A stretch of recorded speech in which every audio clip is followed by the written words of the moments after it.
Okay, I'm going to go ahead and dive into it. All right, today we're going to be investigating the Luwian religion. Uh, but before we do that, we have to first understand exactly who were the Luwians, since their culture and general civilization is, I have to say, is often ignored in popular culture and even by academia. I'm always upset when I look through a world civilization A textbook and they skip the Luwians. They're not even there. They don't even exist. And the sad thing is that even good or so-called good academic works on the ancient world, uh, they kind of subsume them under the Hittites as if they're the same. And like maybe a bad little brother, so to speak. And I'm thinking, well, that's not fair. They have their own special identity. Just because they happen to be near by doesn't mean that they are the same as the Hittites. So, yes, the Luwians are associated with the Hittites, and they are both Indo-European. And they arrived from the north into Anatolia together. And the Hittites, they settled around the central plateau, while the Luwians, they dominated the western and southern coastal regions of Anatolia, which is, of course, today Turkey. Now, it may intrigue you that one of the main homelands of the Luwians, according to the Luwians, so I'm going to, was the city of Troy. Yeah, you got that. Troy. Yes. And so the Luwians were the Trojans in the Iliad story. Now you become intrigued, right? The Luwians had many kingdoms and states, and sometimes they even had various leagues. In fact, first, the Luwians had something called the Asuwa League, and then a league that was created by the powerful state of Arzawa. The Hittites often opposed them, and so the Luwians and oftentimes were treated like second-class citizens. In response, the Luwians allied themselves first with the Minoans, you may have heard of them, then the Mycenaeans, and even the Egyptians at one point. The Luwians, at least a portion of them, do eventually become, or should join in with Sea Peoples during the late Bronze Age, turning against and destroying the Hittite Empire. But the Luwians continued on into the Iron Age, despite the so-called fall of Troy, with their culture, religion being part of the background of ancient Lydia, ancient Caria, ancient Lycia, ancient Pamphylia, and ancient Cilicia. And they survived right into the Hellenistic and Roman periods as part of the mixed population of Anatolia, and of course, during the Greek and Roman era, areas known as Asia Minor. As for the religion, it will have many affinities with the Hittites and will share some of the same gods. But the Luwians will also blend their beliefs with the early Hurrians, as well as other ancient Anatolian beliefs that go even further back. And while the Hittites may not have always respected the Luwians, they most certainly respected their beliefs, and in fact believed especially that their magic and rituals were so powerful that they often adopted them for themselves, especially the magical principles centered around Arzawa, with its capital known as Aspasis, which would later become known as Ephesus. And so the Hittites preserved many Luwian magical texts. So we have much about we know much about the Luwian religion from the Luwians themselves as well. And so there will be much to be talked about tonight. So let's give a little outline of Luwian religion, and then we're going to talk a little bit more about the background history of Luwians. But I just kind of want to give you a teaser what to look for. The Luwian religion dominated much of western and southern Anatolia along the coastline from 2300 or 23 00, right, BCE, all the way into the Iron Age with their contemporaries, including the Hittites, the Minoans, and the Mycenaeans. Most people today, including scholars, know very little about the Luwians, and especially their beliefs. This is not because there is no evidence for their beliefs. In fact, numerous texts survive articulating exactly their beliefs. In fact, I'm going to go right there and go to them towards the latter half of this lecture. We're going to go read them for ourselves. Woo-hoo, right? But the problem is not because of a lack of materials. It's the fact of the lack of interest, the lack of knowledge. And there's so few people who take the time to truly explore their religion. Now, the Luwians have the following characteristics. First of all, Luwian religion.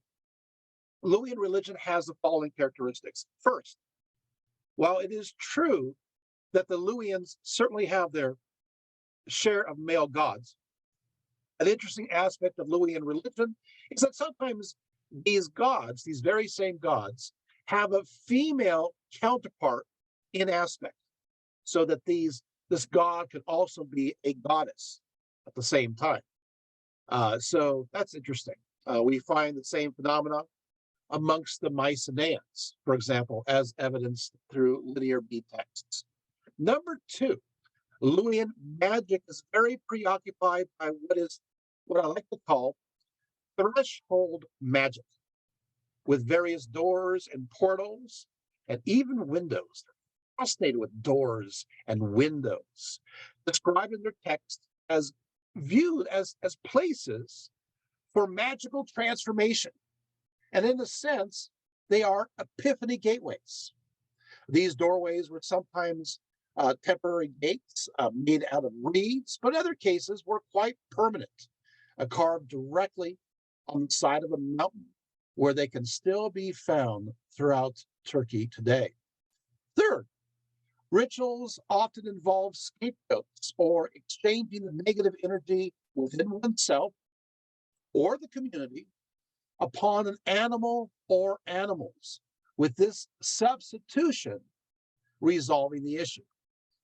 Fourth, Luwian magic is often connected with female practitioners holding a variety of official and unofficial positions, from private practitioners, including one who wrote many magical texts known as the Old Woman. I mean, she just calls herself the Old Woman, to various priestesses of the temples. In short, Luwian religion recognizes female positions of power as equal to that of men, and so not as patriarchally restrictive as the Hittites. Fifth, while men and women were both equally empowered in a cultic capacity, the Luwians still emphasized gender differences, and that men and women were to be treated differently when it comes to the prescribed sacrifices or the ritual tools based upon their gender differences. For example, for a man, a male animal would be offered up, but for a woman, a female animal would be sacrificed. So there's that kind of connection. Sixth, Luwian religion has a diverse amount of elementals and daemon or demon spirits, often categorized into groups, which later we call the famous Idaean dactyls. Seven, Luwian religion was also far more ecstatic than the Hittites, recalling the Minoans. And this feature would eventually feed in later into the cult of Kybele. So more of an ecstatic aspect. They're living along the coast there, right? Eight, Luwians believed in the transformation of people, animals, and objects through purification rituals into something that is sacred and holy. For only through these rituals can one approach the gods and the goddesses. And so, for example, the bread offerings go through a ritual to become holy in the eyes of the god and the goddess. And the wine becomes holy through the same process. They go through this amazing kind of transformation, the bread and the wine. That sounds kind of interesting. Moving right along, after these rituals, which transfers the energy of the god and goddess into the bread or the wine, or even the beer at times, right? The practitioner is then to literally eat and drink in the god and goddess, gaining their essence within them so as to be blessed and to achieve the needed task requested during the ritual. An example of this occurring was during, for example, the Huasana Goddess Festival, to name just one example. Ninth, the Luwian rituals involve lots of spitting, lots of spitting, especially in connection to either causing or alleviating curses.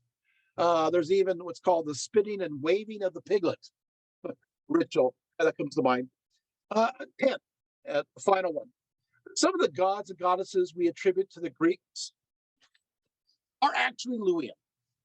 That's right, in origin. And you'll be surprised, inclusive of Apollo and Cybele.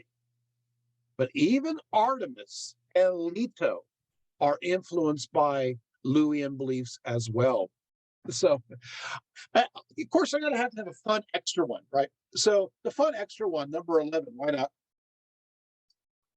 is that the Luwians, they worship a god by the name of Santa, but the Santa's evil. So we'll talk about that later. One other thing, Luwian rituals often also include the sacred kiss. That's really big amongst them, and there is a little bit, well, quite a bit actually, of orgastic kinds of interactions. So intimacy magic that's involved. Well, there we go. How's that? You gotta have a nice overview of what this belief system's about. Now, where do they come from? Many scholars believe the Demirchikuyak culture. So it's Demirchihuyuk.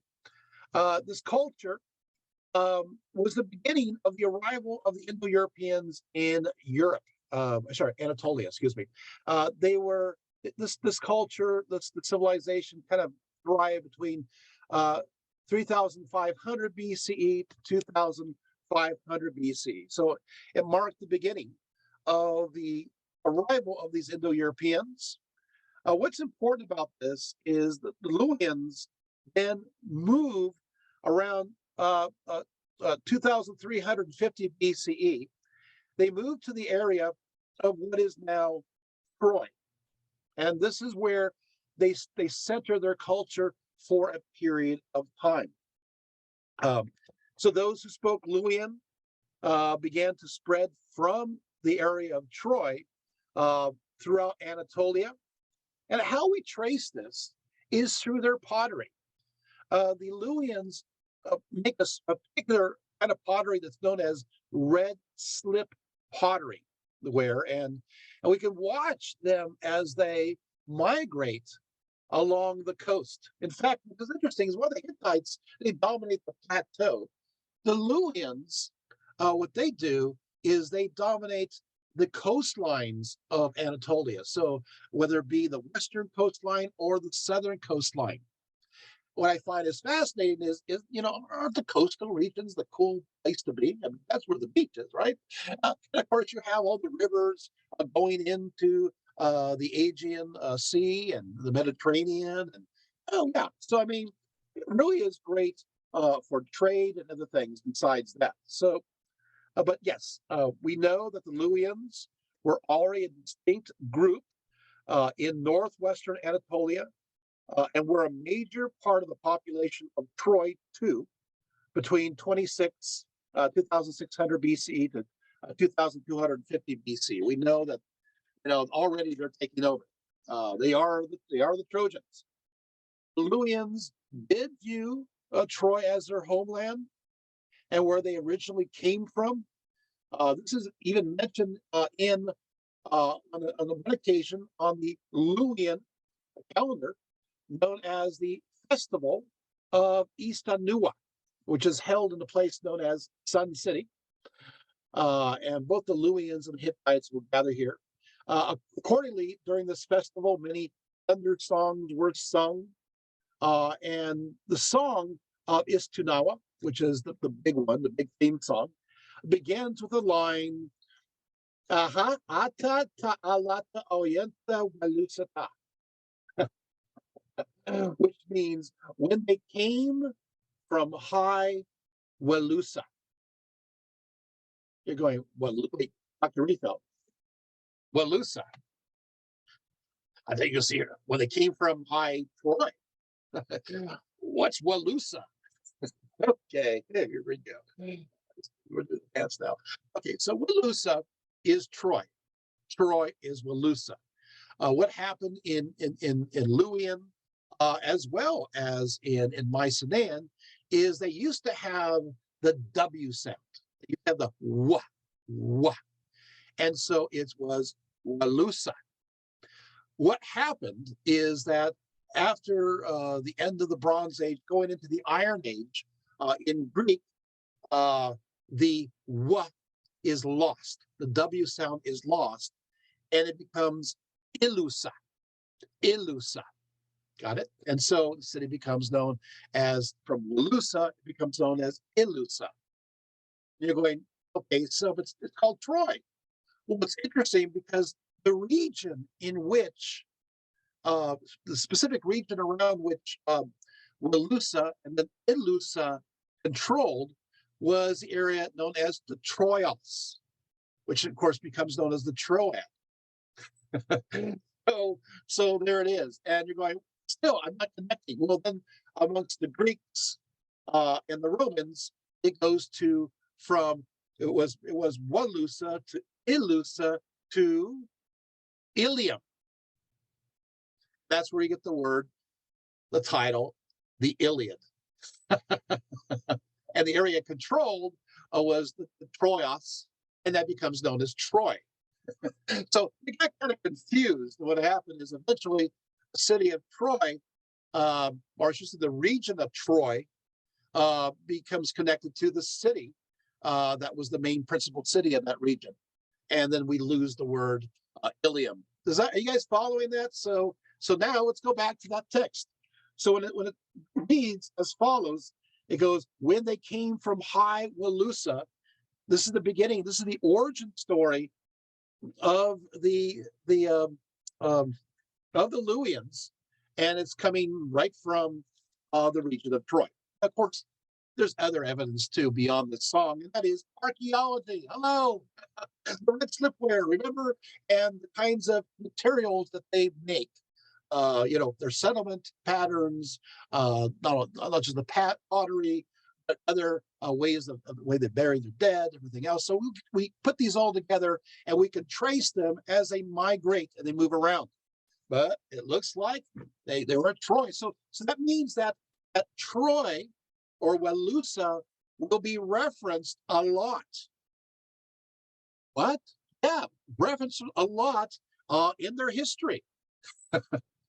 But we had the Iliad, and we had Greek stories, and I mean, there's more. But we will go. That's another talk. But yeah, but there you have it. Now, moving right along. So of course, I do want to mention that King Priam, the main Priam of Troy. I want to mention that that there is the word Priam in Luwian, primua, means exceptionally courageous. So he's King Courageous, King Courageous of Troy. Okay. Now, according to the Hittite code, the majority of the areas where the Luwian-speaking peoples lived was called Luwia. So they called the region Luwia. This is the area, as I mentioned before, Western Anatolia and Southern Anatolia. Like for so many other Indo-European languages, they have two numbers, singular and plural, and three persons are distinguished in their language. Luwian not only became the dominant language of Troy, but what's known as the Siha Riverland, which of course is the Greek Hermos and Kakos Valley, and as well as around the Meander River Valley, so the Meander area where it meanders around, right? And in most of Western Anatolia, they all spoke Luwian. They didn't necessarily speak Hittite. The Hittites, the plateau, center area of Anatolia. Okay. Now, what will happen is they will then form a political league, and we have references to it. Now, in Minoan, I know you're going, linear A, Minoan? We haven't, oh, yeah, we can read certain words. That's because Minoan includes Luwian loan words that we can decipher. Woohoo, okay. And we know that the Minoans believe this area was known as Asua. Asua. And according to linear A documents. And so the Hittites know this area as Luwia, but the Minoans known as Asuya. Well, then of course we have Mycenaean, which of course these are the Greeks in linear B tablets, and it is known as Asiwoya. Asiwoya. And some, well, actually, so Asiwoya in the linear B text from Mycenae, it's known as Asiwoya in Pylos, and at Knossos is known as Asiatia. But you're going, so Dr. Rietveld, I don't want to hear all these Is this significant?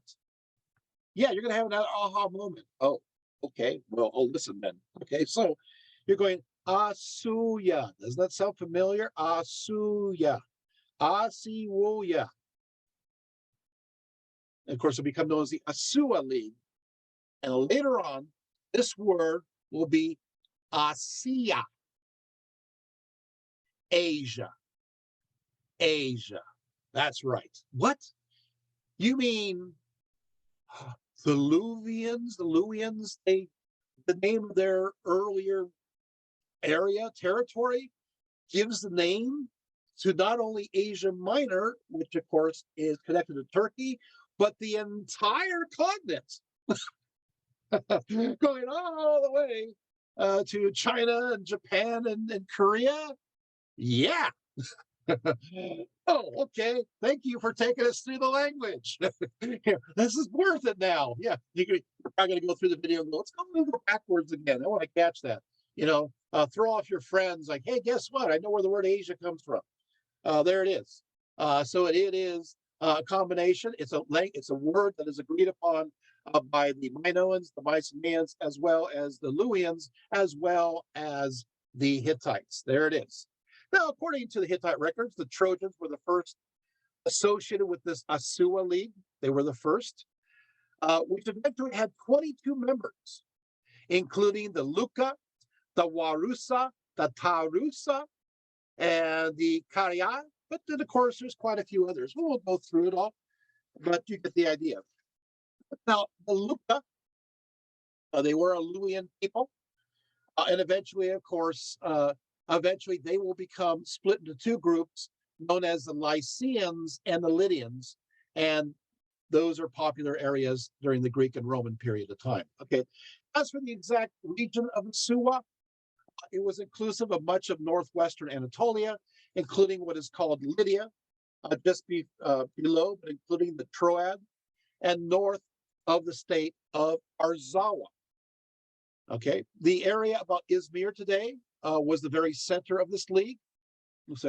During the old Hittite kingdom, Hattusilus the first, who reigned from 1586 to 1556, claims to have extended the Hittite domain to the sea, and in the second year to have subdued Alaska and other cities of Syria. In the third year, he campaigned, according to Hittite records, in the area of Asua and Arzawa in Western Anatolia. Now, we know that in their struggle against the Hittites, that those called there's another name, here it is, the Ahiyawa. The Ahiyawa. You're going, who are the Ahiyawa? Those are the Mycenaeans, the Ahiyawa, the Mycenaeans, the Greeks, the ones that are connected to, fighting against the Trojans. At this early period of time, during the time of the end of the Minoans and the rise of the Mycenaeans, they were actually at first allies with the Asua League. Yeah, they were. And at least by 1400 BCE, if not earlier, providing them support against who? Against those Hittites. I mean, I feel sorry. The Asua League, basically, you have the Ahiyawa, on one side, who are the Mycenaeans. They're occupying the coastal regions. They're occupying the islands there, and of course, obviously, going into the Greece itself. And then on the other side, you got the Hittites, and they're kind of sandwiched in between, but they're still hugging the coast. And so they have to decide between: are we going to ally ourselves with the Hittites today, or are we going to ally ourselves with the Ahiyawa, who are the Mycenaeans today? And so, early on, at a certain point, they say, let's go for the Mycenaeans. We don't like the Hittites. So we know, according to Hittite records, that these are the Mycenaeans. They're Ahiyawa. They're the same. In fact, as many as 25 Hittite texts refer to the Ahiyawa, starting, we won't go through all the dates there, but eventually the Hittites under King Tulahia, 1360 to 1344, he eventually defeated the Asua League. So around 1350, the Asua League, this league that connected all these cities together, connected Luwians, it is subdued, and so what happens is, and he conquers these various states, breaks them all up. Arzawa is there, Hapala, and a place called Sihel Riverland. During this Hittite victory against the Asua League, it was so devastating that Tulahia, this Hittite king, brings back 10,000 captive Asuan soldiers back to his capital of Hattusas, along with 600 teams of horses, oxen, and sheep, and so forth, including also the former king, Payakal, and his son, Kukuli. And so Asua is shattered. So you're thinking, so that's the end of them. No. At the time of the fall of the Asua League, around 1360, the Ahiyawa, or the Mycenaeans, were still principally located in mainland Greece, in Mycenae and the islands of the Aegean. But now what's going to happen is that now the Asua League of the Luwians have fallen, these Mycenaeans, these Greeks go, hey, you know what we can do? And start to invade and colonize the coastal regions of Anatolia. And you're going, wait a second, I thought, the Trojan War, there looks like it's the first time they're stepping out there and attacking Troy. No, they're already there. They're already colonizing these areas, just like the Minoans beforehand. Got it? And so now what will happen is another state that was connected to this league at times, but was semi-independent. It rises up and becomes the next big bet. It's the next big power. And we will talk about this one. And that is the Arzawa. Okay, so the Arzawa state, it did exist, contemporaneous to the Asua League. So it's kind of semi-independent. They are Luwians at the same time. Their particular area was centered around Aspasos, which is, of course, the city of Ephesus, around the Kestros Valley. And so they rise up. Now this Arzawa exists around 1700 BCE, and even earlier, too. They had relationships with the Minoans, as well as the Mycenaeans. And they had relationships with the Hittites, too. So they kind of played it off back and forth. In some cases, sometimes they were a Hittite vassal state. Now, what will happen is that our Zawa, while temporarily conquered, will start to rise up again. And, and so what will happen is that the Azarwa League will go ahead and ally themselves with Egypt. So the Pharaoh Amenhotep III, 1391 to 1353, we realize that there is an alliance here between them. Okay, so in fact, there's going to be a marriage that is going to occur between them to kind of cement the details. And we have that record. I have it right here, but I don't have time to read it because I want to get a little bit more to the religion. But we're kind of doing this overview.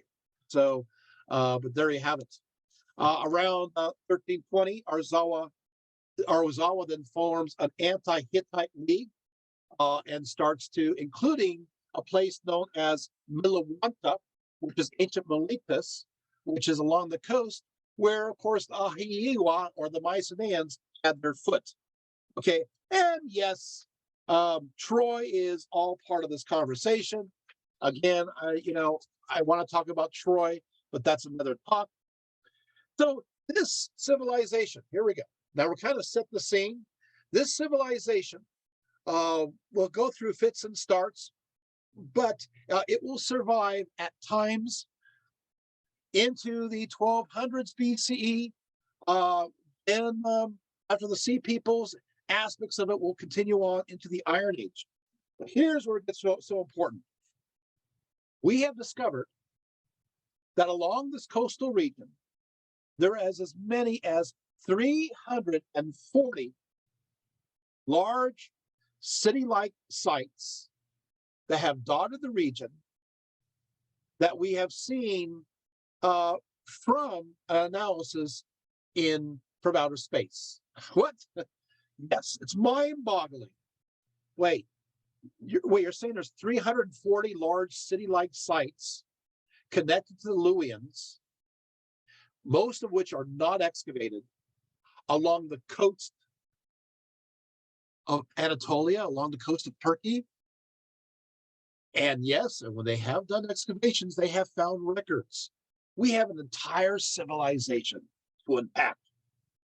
Entire civilization. Now, where do we go from here? You get the idea. Well, again, I would love to talk about the particulars of Luwian civilization and all the ins and outs, as well as sometimes they have an alliance. The Trojans kind of become separate for a period of time. Sometimes they ally themselves with the Hittites. Sometimes they ally themselves with the Mycenaeans, and sometimes they ally themselves with the League. It kind of goes back and forth. I do want to mention that we have records of the kings of Troy. We know who they are from Hittite records, including a certain Eliscandus, which is, of course, Alexander, from various records and so forth. But let's go in to the religion. Let's go into the beliefs of these peoples. I'm kind of moving on from there. Ready, begin. Okay. So many aspects of Luwian or Luwian religion. Sometimes I say Luwian because it's the German part of me pronouncing W's as V's, but it is supposed to be Luwian. But you'll see me say Luwian every now and then because of that little slip there. But many aspects of Luwian religion are continue on amongst those going into the Hellenistic age, the Greeks, the Hellenistic age, and the Romans. So it's interesting because the Luwians don't simply go away. So not only do we have Hittite records of the Luwians, but we will have records of the Luwians that are contemporaneous because there's still the people haven't gone away during the Greek era during the period of Rome as well. So I want to mention that too. Now, as far as beliefs are concerned, the Luwians had a very mixed pantheon. That included Indo-European, Hittite, and Hurrian deities, as well as many others from the Near East. As we know, from what's called the Anita text. Both Luwians and Hittites define a separation between what they called our Sus Sumus, or our gods, and the Sus Smiths, or the gods of others. So there's a definition between our gods and the gods of others. Now, the Luwian word for God is Masana, although in some cases they will say Mashana. Okay, and so it's Mashana for a god. When it comes to a goddess is Mashani or Mashanai. Okay, so a temple is called a Hayani. A statue or image is called a Darush. A female priestess is called a Damaranza. And to bind somebody is known as Hishaya. According to Luwians, foreigners were not allowed to enter Luwian temples. That's the same thing with the Hittites. In fact, there's one declaration that asserts, quote, a Luwian declaration: if a guest comes to anyone, if he, the host, in order to go up to the temple, normally crosses the threshold of the gods or the king, that one, the host, may take him up. He may eat or drink if, however, he is a foreigner. If he is not a native of Hattusas and he approach the gods, he will die. Okay, so there it is. So foreigners are not allowed on pain of, well, death to enter into the, whether a Hittite or Luwian temple. The Luwians worship many great mother goddesses. One of the big ones is known as Asasara. Asasara is oftentimes known as the Madonna of the Luwians. Asasara is related to Demeter. Now, the designation Asasara or Asashara is found in even connected to linear Minoan. We see this on libation tables, on sacrificial vessels, on one statue, even a silver pin. It's used at least 16 times in Minoan texts, but it's also used by the Luwians. So it's interesting. That means that the Minoans and the Luwians are sharing in this deity. In fact, we also know that there seems to be a connection between the word be, ma, te, which will become Demeter as well. Now, we have only 1,400 Minoan inscribed clay tablets, but so far revealing 78 hieroglyphic signs forming 125 words. But the good news is that many of these Minoan hieroglyphic signs, actually 15 of them, and 45 of these words can be read because they have a Luwian counterpart. That's great. So we know that the Minoans and Luwians are working together, are trading together, under the Sua League. So we kind of learn more about the Minoans as a result, because we can't read a lot of the ancient Minoans. So there you have it. And we also know that this particular deity connects with the mother, and it's fascinating because Da Mater is or Da Mata does have a connection with an Indo-European root. And since the Minoans are not Indo-Europeans, but the Luwians are, it seems to be a loan word from the Luwians. Of course, Da, or Da, becomes, of course, Da, right? So Da becomes Ga. And that means, of course, it becomes Gaia, which is earth. And Ma, well, we know what this word is, becomes, of course, Ma or Te becomes Mater. And so it's Da Mater, which means earth mother. Right. And so we have this connection there. So this earth mother seems to be worshipped by the Luwians as well as the Minoans.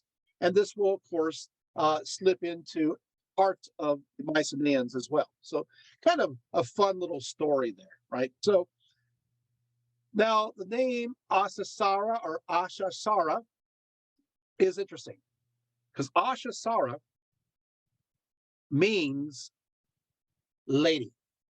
Ashasara means lady.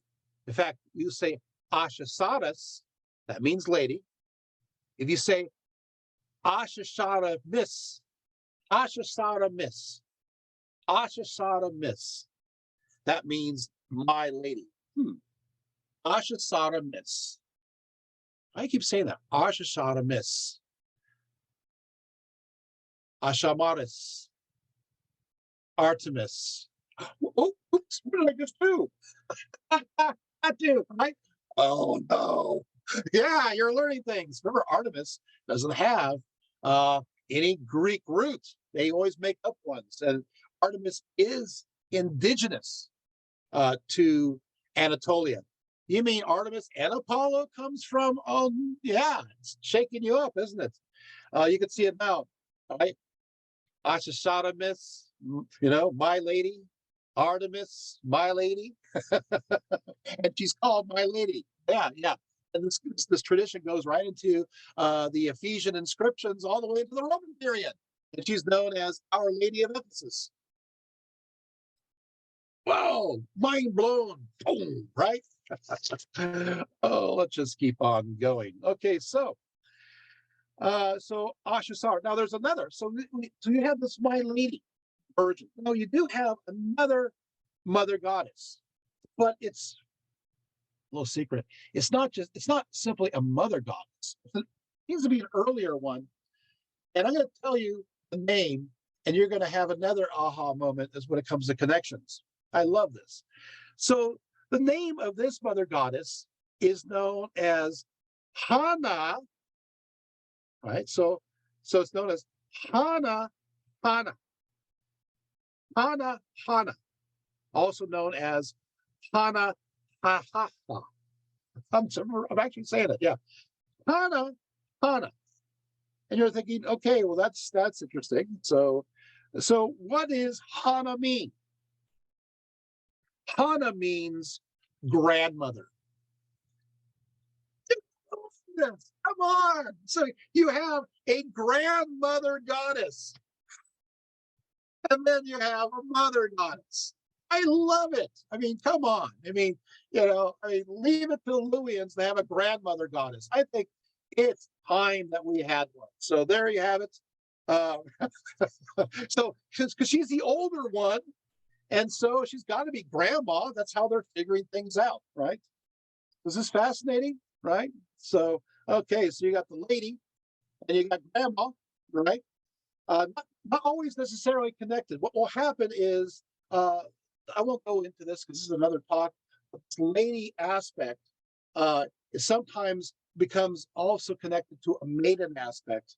And so in some cases, it will be attributed to Athena, which will become understood as Athena, or it will be maiden as in core, maiden, and then also be understood as Persephone. So these things split up, and then they'll make associations with Hana Hana or Hana Hana, the grandmother, with Leto and having Artemis the Apollo. You get the point. So all these kind of all mixed together, but don't do that. Just understand you got a grandma and you got the lady. Okay, so we move on. So this grandma, she was also known as Hippat or Kipet, and she was known as the mother of all living things, or the grandmother of all living things. And she will be understood in many contexts as being married to the Hurrian, which is an earlier group in Anatolia, a Hurrian storm god by the name of Tishub. We hear this name again, Tishub. Also, Tishub is known as Tarhun or Tarhunzas. So Tishub or Tarhum or Tarhunzas, and this is, of course, this is known by the Luwians as Tarhun or Tarhunzas, and by the Hittites known as Tishub. And so this is, of course, the great storm god, rain god, father god figure. Okay, so there it is. So they're connected. Now it's interesting because an aspect of Hana Hana connected to this Hippat, uh, uh, there's a story here, is Hippat is believed to be a deification of a certain Kububa, who was the founder of the first, actually, he's the founder and the first ruler of the third dynasty of Kish in Mesopotamia, southern Mesopotamia, actually, between 2500 to 23. What happened is the dates vary because we're trying to figure out the chronology. Uh, and she was the only queen on the Sumerian king list, which is fascinating. And so shrines were dedicated to her. In fact, there was even an Abdi Hepta, who was the palace mayor ruling in Jerusalem, and according to the Amarna letters, that we know from Akhenaten around 1350 BC. Yeah. So what are the rulers of Jerusalem? Okay. Well, that's another talk, another time. So meanwhile, her worship spreads into Eastern Anatolia, whereas as Kububa, she becomes the goddess protecting Karkemish, located in the upper Euphrates, influencing the early local Hurrians and then the Hittites as well. And then she becomes, from Kububa and Hepet, she becomes Hana Hana, right? And we see her on various rock formations, seated, and she is wearing a cylindrical headdress, and she has a polis on her head, which, by the way, you later on see in Artemis of the Ephesians. And she's holding what looks like a tympanum, kind of a frame drum, or possibly a mirror in one hand, and a poppy capsule in the other, as well. Sometimes it's the pomegranate too. And you can see there's puppies. Oh, puppies. There's a little ecstatic religion there.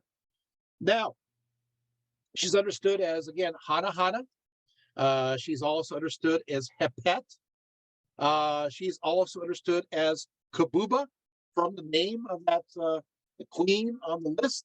And what's interesting is Kububa will all of a sudden, when it gets to the Phrygian regions, which is the northern part of, and well, actually been to Phrygia, the northwestern part of Anatolia, Kububa becomes known as Kabali, and also known as Mater Kabali. And of course, it's a derivation. Later on, the word will become Kibali. So grandma becomes Kibali through these lines. This is fun. We're just kind of tracing these ideas. And again, mind blown. Okay, so one of the earliest images understood to be that of Kibali, which is originally connected to the east. Well, I don't know, Mesopotamia. Got it.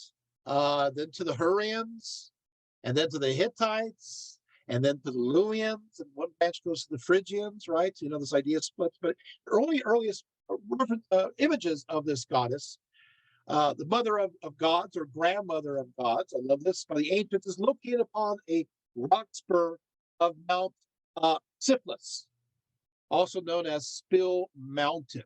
By the ancients, this was actually a dormant volcano.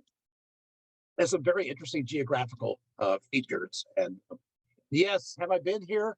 Yes, I have. It's near Magnesia, the environs of Lydia, which of course Lydia now is a derivation of a word that eventually will become Luwian further back.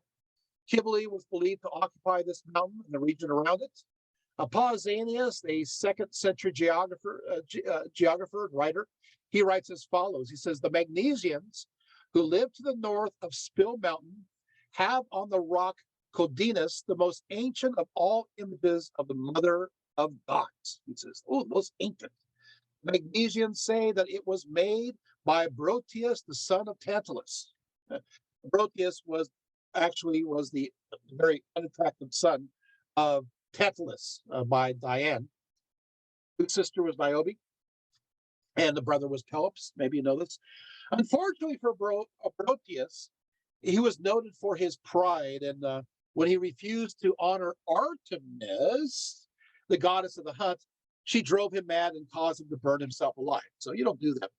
It's interesting that all of a sudden brings in the Artemis myth in this context, because once again, Kimberly and Artemis would be connected together, and that's a whole other talk too. The image was, this image mentioned by Pausanias was rediscovered in 1881 by William Ramsay. It does date back to the late second millennium BCE. It is sculpted out of solid rock. It shows an enthroned goddess with an attendant lion beneath each of her arms. It looks like almost like the sacred woman, the cedar woman, of Katahuyak, and she is holding her breasts with both of her hands. Again, this is very reminiscent of various Neolithic figures, so I think that's interesting. So there you have it. Now, across much of the Phrygian highlands, monumental rock cut images, often in the form of doorways, are to be found in connection to Kibble. These are sacred thresholds, boundaries between this world and the supernatural. So there is, so once again, we'll be talking about this because these images in stone are connected to the Luwian religious practices, which we will go into detail. Okay. Now there is, of course, there's always variants. So of this goddess, another variant of this name is Huwasana. And there was a Huwasana festival that was located at Hupsina in the lower lands, where she was worshipped amongst other local gods and goddesses, including Lalia, Kapula, Lairia, Awata, and most especially Malaya of the river, which we'll talk about soon. We know that this form of this goddess was especially associated with healing, with the priestess called the Huwasanilia, invoking such a ritual of healing. Now, Huwasana, while she is connected to the mother goddess, she's a localized form, as I said, of it. And there was a local ritual, a festival, okay, to perform for her. For her cult, we have a lot of ritual fragments, which gives us some of the names of her various festivals. Oftentimes here is that we have various, I'm not going to go through all the names of the various officials, although we have seen that there's somebody called In Seskur, who is the Lord of the offerings. And in fact, it turns out that these festivals sometimes have patronage from a king and a queen, and sometimes it's paid for by a private individual. So it could go either way. We find this also out in inscriptions. We do have 23 pieces, fragments talking about the various rituals that take place. So let's go into it here. Okay, so you gotta love the Luwians. So what they do, and they do this a lot, is they highlight all the rituals. They like to outline what the ritual's about.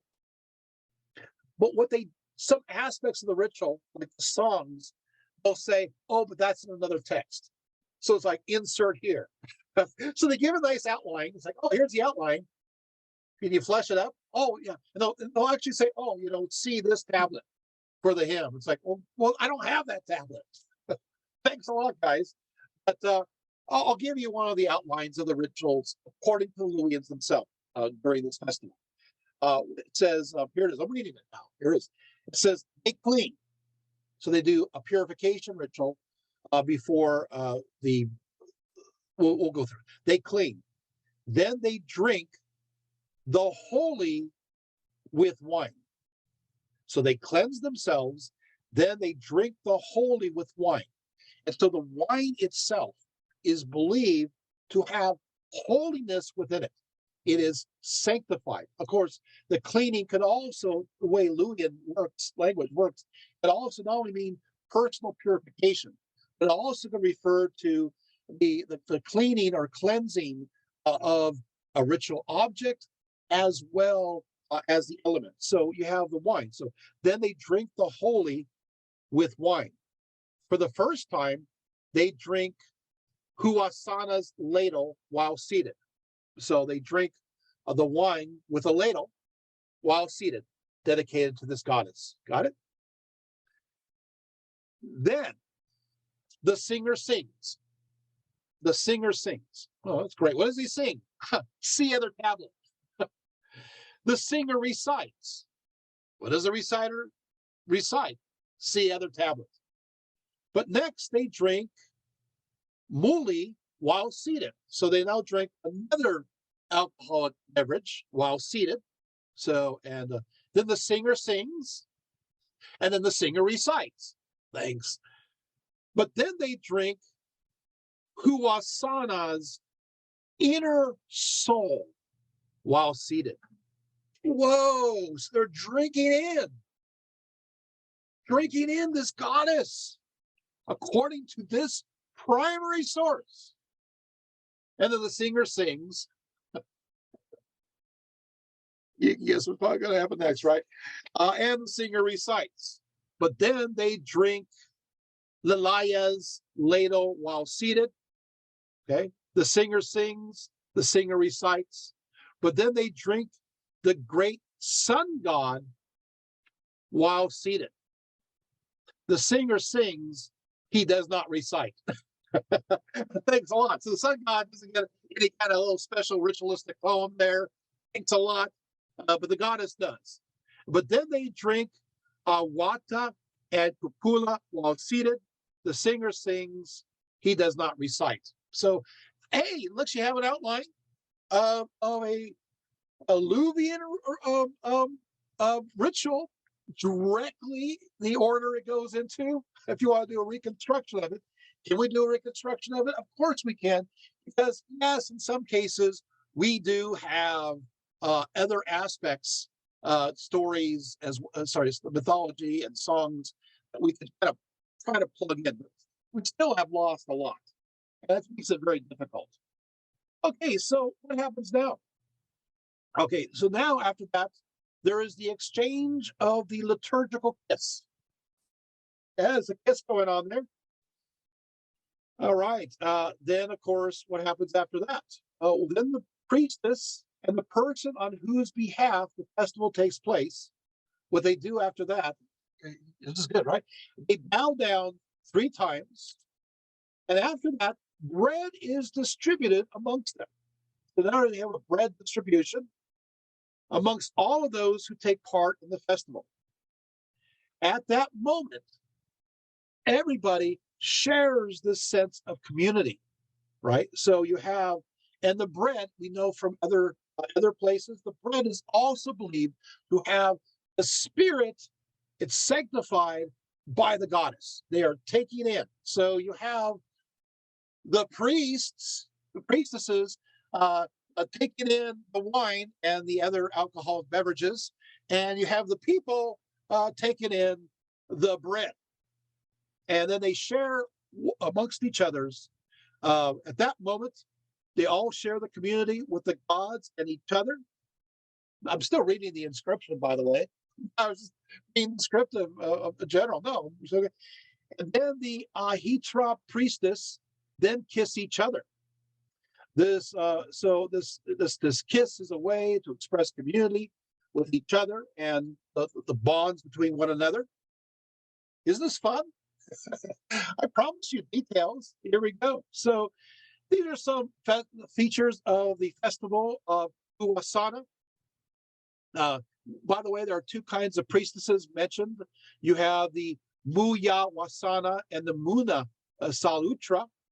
The first is obviously connected to the goddess and is connected to the cult, and the other is more open towards other cults as well as to the male gods that were also celebrated there. So there you have it. There are other bits and pieces that we have here that we can reconstruct. It refers to then her installation. And so there she is, in a sense, there's an image dedicated to her, and the offerings are made to her as well. So, and the Lord of the offering is the one who does this and who literally also drinks in the gods. In fact, I'll just go ahead and read it to you. Now they give to drink to the Allah, true priestess and the Lord of the offering, and they drink the great sun god while seated. Singer sings. The Huwasanali priestess recites. I'm smiling. I'm not sure if you guys caught it. So, after you have this first part going on there, and then you have the sharing of the bread, and you have this, this kiss, and then you have the offering there. I find it's interesting that there's no reciting for the sun god, but there is for her. They end the whole thing. Or at least part of it, where they're honoring the sun god, and then they drink the great sun god while seated. The singer sings, and the Huwasani priestess recites in dedication to the goddess. So they go, oh, by the way, if anything that's recited is goddess. If it's the god, we don't do any reciting there. We'll sing for you, but we're not going to recite during this ritual. I think it's funny. I don't know. That's my humor. Okay. Now there's also another fragment here, and we of course mentions other ritual ladles. They like ladles. They're very much into ladles. So it's very much important to the cultic equipment. This festival lasts for several days, and it was executed. In fact, in some cases, it can happen several times a year if need be. So sometimes some scholars are in disagreement. Some say this ritual is only during the fall season. Others say, no, there seems to be evidence that this happened whenever it is needed. And so, hey, let them fight. But we know that they're connected. Some people say, well, it's the autumn festival because we have found the references to storage of the harvest, pithos or pithoi. So they say, well, something must be stored, but it could be used for many different perspectives. Now, we also know that again, it could be a seasonal thing. It could be sporadically throughout the year, whatever needs be. But there you have it. I put it all together. You have it there too. Now let's move on. I wish I could go further on this because there's a lot more on this. Now, what's interesting here is that you're going to have the people are always represented. People, so you're going to have priestesses doing their deeds, but the people are always connected to the priestesses or priests in some way, which I think is, again, fascinating. So it is, but the liturgical aspect is divided between the rituals of that which is drink, which one drinks, and one partakes. I know everybody's saying it or thinking it right now. You're thinking of communion, the Eucharist. And I hate to say this, but there is a lot of similarities where the idea is you're taking in, just like you have, you're taking in, you have this transformation of the wine becoming the blood in the Eucharist and the bread becoming the body. And then there's this consummation and there's a spiritual mystery that takes place or believed to take place. And you take in this aspect, you take in these elements. Well, it is interesting that this is not the only example. This is very central towards Luwian religion. This is common knowledge. So, which is fascinating because, Luwians, well, we'll go there a little bit later. So there you have it. Now, moving right along, let's talk about the chief god. The chief god, of course, was Tarhun. And from the Hattic root, Tar, meaning to defeat or to conquer, also known as Tishub. Now, Tarhun is often shown holding an axe. He's holding an axe. Oftentimes, Tarhun, this great storm god, this great father god, is holding a double-headed axe. Now, double-headed axes are very popular in Asia Minor, although sometimes we see him with a mace. Sometimes he's holding a triple thunderbolt. I do want to go to the double axe, but I just stop with the triple thunderbolt. I think this is really interesting. Triple thunderbolt.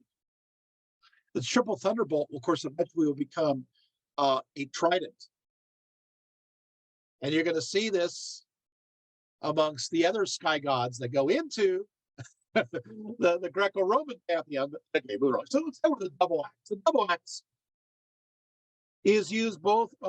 We find this in the Luwians use the double axe image quite a bit, and also the Minoans.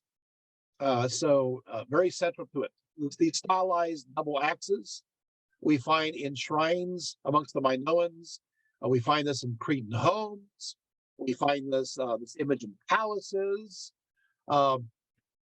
Obviously, we have crude versions. We have fancy versions.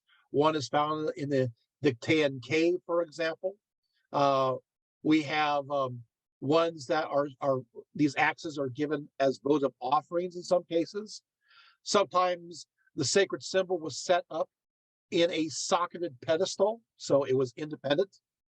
Full-size double axes were used by priests to kill sacrificial bulls in various ceremonies. And they're known, of course, these labris are also connected later on to Zeus. Labris. I got your attention now. Now, so this word labris can be found in Mycenaean Linear B. And labris can be connected to the word labyrinth, which could mean house of the double axe. Now, we do know that this double axe is used by the Luwians. We also know that later on, those who are connected to them by blood and culture, known as the Lydians, also use the double axe. And so what we do is kind of understand a little bit more about the Luwians through those who follow after them, the Lydians. And as a source, we have Plutarch. Plutarch, of course, from the 2nd century CE, he writes, Heracles, having slain Hippolytus and taken her axe with the rest of her arms, gave it to Omphale, the king of Lydia, who succeeded her, carried this as one of their sacred insignia of office and passed it down from father and son until Condylos. And then he goes on and on. And so he also says, and having set up a statue of Zeus, he put the axe in his hand and called it God Labrandius. And he continues, it says, labras being the Lydian word for axe. So we get a definition from Plutarch. Thank you very much for that. So this ritual axe continues on even to the Greek and Roman periods of time. In Caria, which of course they're also Luwians, the double axe accompanies their storm gods. For example, Zeus Labrantios, which is a form of Tarhun. In fact, Tarhun is connected to Zeus in many ways. Remember, these are all Indo-Europeans. Okay, so of course, modern interpretations of the double axe vary, but it's interesting because it seems to be in contexts amongst the Minoans connected to a goddess, but amongst the Luwians, they're connected to a god, according to, in fact, in many cases, to Tarhun. Again, I find this absolutely fascinating. So the axe is there. Okay, let's keep on going. Now, the original Hattan inhabitants of Anatolia knew Tarhun, who's this great storm god, this great sky god who eventually becomes Zeus, who, is connected to this double axe. He is also known as the one with the oak trees, the one with the oak trees. And so, as you know, the oak tree was sacred in many cultures and was associated with the sky god. Even Semitic cultures, the oak, Hebrew word for oak is alum or elon, which happens to be related to the word el. And so, you have the Oaks of Mamre, the famous place, the Oaks of Mamre, where Abraham, of course, had his vision, right? The oaks are connected as sacred trees. Obviously, amongst the Greeks and the Romans, remember the Udana? There's the oaks were sacred there, according to a famous oracle. Even the Norse view the oak as a sacred tree. So Tarhun is connected with the oak tree. Tarhun was known as the mighty and the overpowering. He also is known as the one who runs in front to help the king. He is often invoked to smite and destroy one's enemy. If his rituals are not performed properly, he will punish that person. And in fact, we find various curse tablets connected to him. Tarhun's sacred animal is always the bull, the Tarhun having a horn crown indicating this association. Now, it doesn't mean that his imagery always has the bull, but he's always associated with the bull in rituals. Because the Hittites, while they show him in a chariot as pulled by bulls, the Luwians instead have him being pulled by horses. The Luwians, they're so into horses, and so horse imagery is very popular with them. For the Luwians, then, he is not just the storm god, but he is a god of fertility. He is the god of horses. By the way, the horses of Tarhun are mentioned in the spell to ward away the plague. I'll just read it. After they bring fodder for the god's horses and sheep fat, and they recite as follows: you have harnessed your horses, let them eat, and let them be satiated. Let your chariot be anointed with sheep fat. Turn toward your land, O storm god. Turn in friendship toward the land of Hatti. And so this was said, hey, you know what? Send that plague back away, back to the Hatti. And so, it's fascinating. So horses are still important to Tarhun. But he is also the god of vineyards, with grapes and grain both associated with him, revealing his close proximity to agriculture. For the Luwians, then, he is a weather god, but he's also a god of fertility. He's oftentimes holding a cluster of grapes and ears of grain. In fact, he is in one place, there's a declaration that goes as follows: I set up this Tarhun of the vineyard, saying, Tarhun shall make this vineyard grow, and the vine shall grow. In another place, I myself planted this vineyard at Tarhun, the vineyard I set up. Now, King Warpuwala of Tuwanas depicted him with ears of grain and bunches of grapes as well. Tarhun, there's a story. Here's some mythology. Tarhun was conceived after Tarhun was conceived after Kumarbi bit off and swallowed his father, named Anu, swallowed his father's genitals. I said so slowly. What? Tarhun was conceived after Kumarbi bit off and swallowed his father Anu's genitals. That's how he's born, which is similar to the story of Uranus and Kronos and Zeus, right? The Hittites believed that this particular, that a certain Alalis, who was king of heaven, and then what happened is Anus then overthrew Alalis, and then Kumarbis then deposed Anus and swallowed his genitals. But then this was a mistake, because then Kumarbis became pregnant, and he became pregnant with Tashub, Tarmissus, and the Tigris River.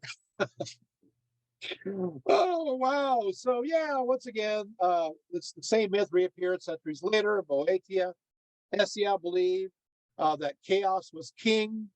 And then Uranus, what? Yes. And then Cronus neutered Uranus and took over, but soon begot Zeus and the elder gods.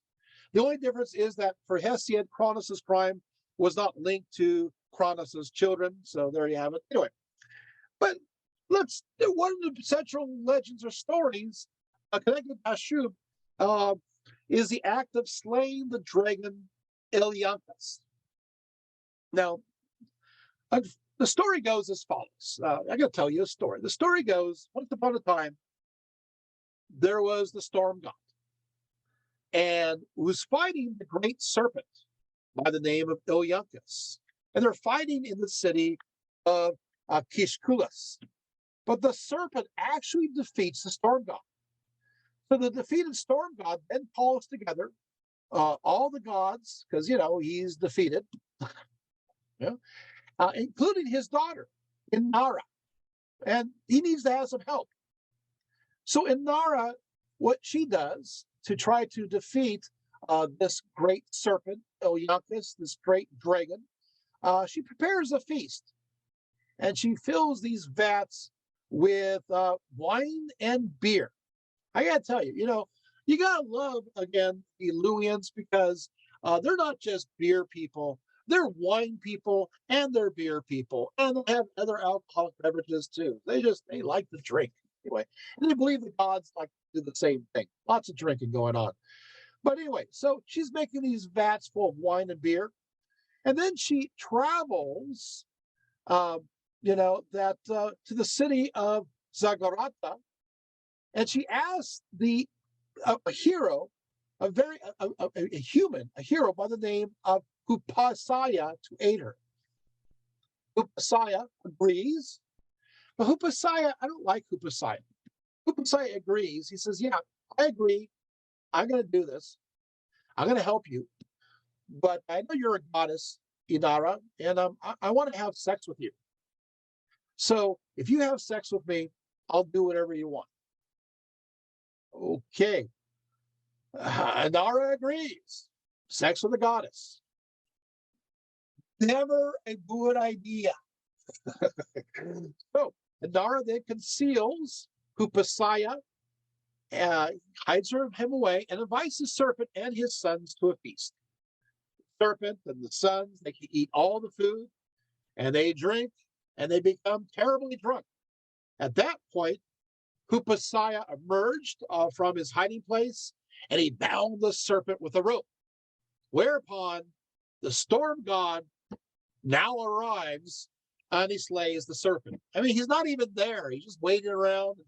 He lets this mortal, this Hercules-like hero, right, do the work, and his daughter do the work. But now he's going to go after, he's all bound up, the serpent, and slays the serpent. But the story's not over yet. For Inara, for some strange reason, confines Hupasaya in his house. In a house on a rock in a place called Taruka. And what she does is she says that you can never look out of the house window. Don't you dare look out of the house window, because you could see your wife and children there. Wait a second. So this guy, he slept with the goddess, had a wife and kids? Whatever you do, don't look out the window. After 20 days, he looks out the window, and just so happens his family is there, and he demands to be released. Inara asks him why he looked out the window, and then we're thinking, why? Tell us. And the record cuts off. Oh, yes, the manuscript cuts off, slices off, it's over.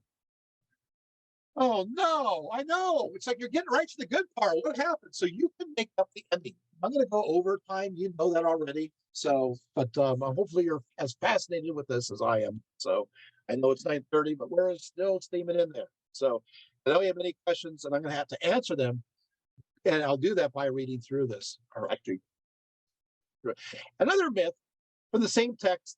Yeah, it's also heavily damaged. It begins with an invocation to rain. Here, the serpent again defeats the storm god, and he took from him his heart and his eyes. And so this blind now, this blind god marries a poor man's daughter, and so then what happens? They have a son, and that son in turn marries the serpent's daughter. Now I don't know what happened here, right? So the storm god continuously tells his son to ask his father-in-law to return his heart and his eyes. Eventually, of course, the serpent returns them, and the son takes them to his father. Made whole again, obviously, the storm god travels down to the sea, where the storm god vanquishes the serpent. His son then actually joins the serpent and begs his father not to kill him.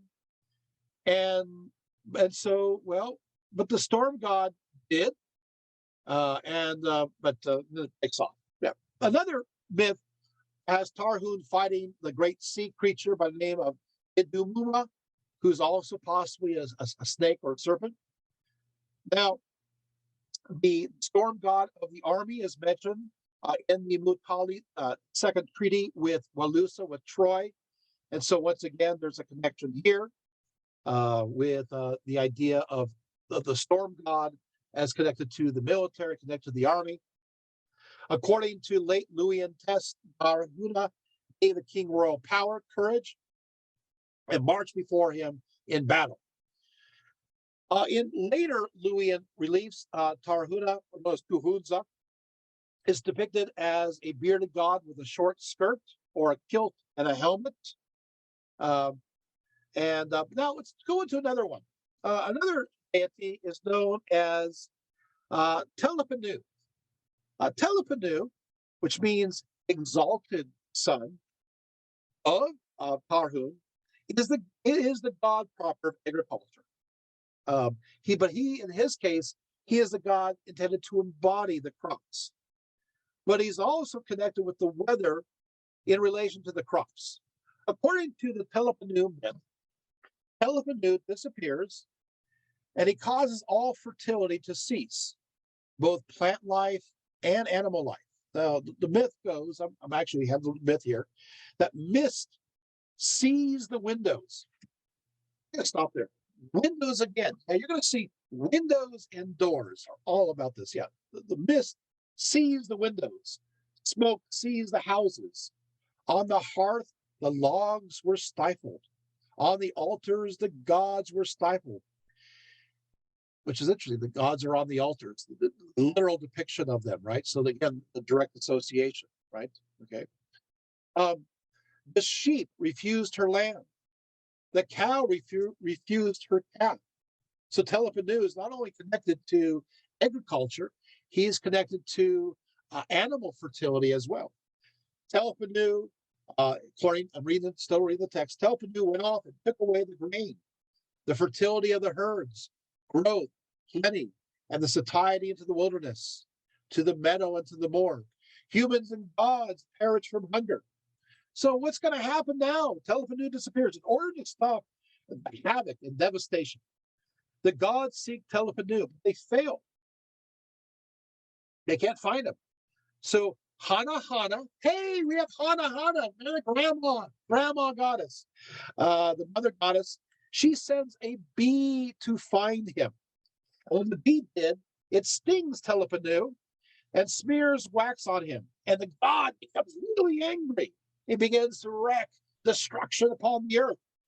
Finally, Kamru Respa, or Resepa, the goddess of magic, calmed Telepanu down, and given his anger, takes his anger. So this god of magic, Kamrusepa or Rusepa, the goddess of magic, calms Telepanu, who's angry. He got stung by a bee, for heaven's sakes, right? He gives his anger to the doorkeeper of the underworld. So once again, we have a portal. So his anger is taken from him and given to the doorkeeper. Interesting. Another god is known as Tiwad. Tiwad was the Luwian sun god. Now, the word Tiwat means, of course, god of the sun, and is derived from the Indo-European Diwa, which of course means sky god. Now, what is interesting is, of course, Tiwad's epithets were father as well, so he is Tiwad of heavens. Here is where it's on. He is the Tiwad of the heavens. He is the sun god of the heavens. Here we go. The Luwians also had a sun goddess known as Taya Mrs. Tiwad. Taya Mrs. Tiwad. Who's she? She is the sun goddess of the earth. So while Tia Mrs. Tiwad is the sun goddess of the earth, Tiwad is the sun god. And so where do they get this idea from? Well, you have the sun, it's in the sky, and look, where is it going to go? It goes down through the horizon. So if it's going down on the horizon, it transfers, in a sense, that's no longer the domain of the god. The earth is the domain of the goddess. And so as the sun travels beneath the earth, it's under its goddess territory. So you got to have a goddess in charge there. Huh? So I love this dualism there. So she is the sun goddess of the earth, right?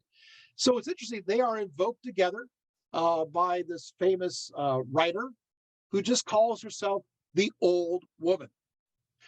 She writes lots of hymns. We have them. I actually have them here. We don't have time to read them all. But yeah, she's a great hymn writer, and she inspires many other hymn writers. But she's known as the Old Woman. And I'm going to read you the Old Woman in a ritual to heal a patient. So in order to heal a patient, you need to have the power of the sun of the sky, which is male, but you also need to have the power of the sun of the earth, under the earth, which is goddess, to heal. And so this goes as follows. Here's the ritual. I'm reading it to you right now. If he is alive, Tiwad will deliver him from above. If he is dead, the sun goddess from the earth will deliver him, the man from curse and perjury. Oh, so that means that curses are here in this life, but they continue in the underworld, and that is the realm of the goddess. Luwian magic frequently calls upon the sun goddess to remove evil of all different kinds. She is also related to the Hurrian goddess, sun goddess, Alani. Now you have Kamrusepa. Remember Kamrusepa? Yeah, okay, so remember she's the magical one, right? So she is the Luwian and Hittite goddess of healing. She's also medicine and magic. So again, Kam, K-A-M, Ru, R-U-S-E-P-A, Sepa. So what does her name mean, right? Her name means, well, genius from Sepa. Okay, so and Kamru, which is related to Kamara, which means smoke. So her name means genius smoke. She's the genius smoke. And you can see how that refers to the various rituals, smoke that does various things. This connects her to magic and the fire that is used in her rituals, as well as the fireplace of the house, the hearth, where it was, as we know, because it talks about this, lots of magical rituals are done in the hearth of the home, private religion. She is a part, as you know, the Telpinu myth concerning the missing vegetative god. According to the story, as I said, she enlists the help of a human to perform a ritual to remove the anger of Telpinu. She uses by the way, I'm going to give you right now, I want to give you so many details. Oh, I wish I could keep going. But I will. I'll keep going a little bit further because I'm going to give you so many exact details, and people don't know this. I mean, you're not going to see this hardly anywhere. So here it is. She uses the following ingredients in her ritual to remove anger, and that anger then gets given to the guardian of the underworld. So And if you guys want to know what removes anger, to get rid of anger, here it is. In her ritual, she uses cedar essence, sap, chaff, grain, sesame, figs, olives, grapes, ointment, malt, honey, cream, oil. There it is. Look, you can do it yourself. Have a bad day at work, you know, you're like, I gotta transfer my anger somewhere, And so I need to give it to the guardian of the underworld. It's like, hey, and so you just kind of rub it around and find these ingredients. That's okay. But now upon completion of the ritual, however, it's a little bit harder to do this part. But this again is within the context of a god calming down. She sacrifices 12 rams of the sun god, and then it goes from there. But you don't have to worry about the rams. Okay, there you go. So the goddess Kamru Sepa specializes in purification and healing magic. Again, you're never going to hear this anywhere, so hey, take advantage.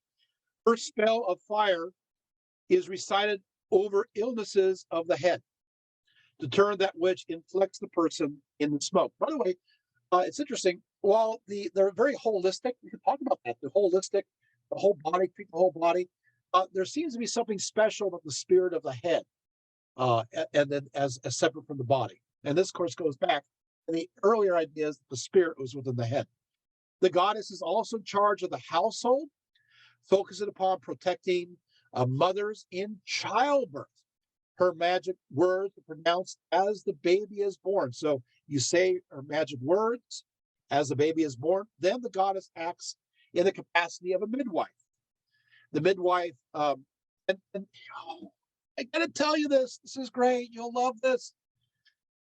When he turns to the midwife, there is a midwife combing ritual to take care of the mother. Combing, as in hair combing. No, yes. So what they do is that, I'm going to read you the formula. You get, so here it goes. I'm quoting from the source. They send for the midwife, and she lifts up the child. Okay, so picture the child being lifted up. She, Kamru Sepa, takes 9 combs. So you have to get 9 combs. You embody now the goddess. We can go into that later on. Yeah, you're possessed by the goddess. And what you do is you comb her hair. That's nice. Yeah, during the magic. And what do? As you comb the hair, you say as follows of the person. So the midwife combing ritual goes as follows. They send for the midwife. She lifts up the child, And okay, so the combing ritual is as follows. So these meta evils shall be combed away. So she's combing away the evils. The illness of the eyes is combed away. The illness, I'm reading the ritual. The illness of the ears shall be combed away. The illness of the mouth. The illness of the throat. The illness of the hand. Okay. Now, this is whose hair is being combed. If you look closer, it's mom's hair being combed. Isn't it? So after, the baby doesn't have any hair. So after mom gives birth, you're having this magic, given to the mom that then goes upon the kid. And of course, it continues. It says, for all parts of the body, she makes her rounds. And so she is sanctified. Okay. And so the mother is thoroughly protected after giving birth to a baby. This combing ritual was also performed on sheep, which is performed along with the sun god, and again was intended to ensure health and protection. It's been nice and relaxing, right? Okay, what more? Here we go. The moon god had the same name for both Luwians and Hittites, known as Arma. I want to bring up the moon god. This is another interesting one. The moon god it really is a lunatic. That's right.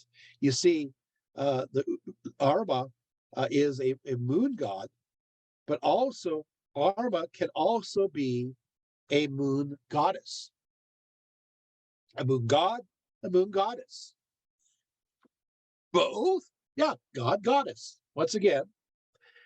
And during this time, when the moon is in charge, anything is allowable as long as no one gets caught. What? So she's like, so he and she are this very open, right? The followers of Arma tend to make elaborate plots, hiding behind multiple veils of secrecy. They have a strict code of secrecy. In fact, you can't break them, and they're any kind of, you can't say anything. They're kind of like so. Those who are especially devoted to this moon deity, whether it's male or female, they're like a secret society. Arma was also closely connected to the months of pregnancy, and so he's invoked in various rituals association with conception, carrying the baby to term, and birth. Although it is said he or she could cause times of distress during pregnancy, and so is a very tricky deity. From the evidence of personal names, we know that this god and goddess is worshipped all the way to the 1st century CE, only 2,000 years ago, because we still see in Caria, Lycia, Pamphylia, and Cilicia evidence of this. Well, okay, now we also have Runtaya, who is the goddess of the hunt, who has a close connection with deer. So he was depicted as a man standing on a deer. And so there you have it. And sometimes known as god deer, and depicted with horns or antlers. Once again, very popular.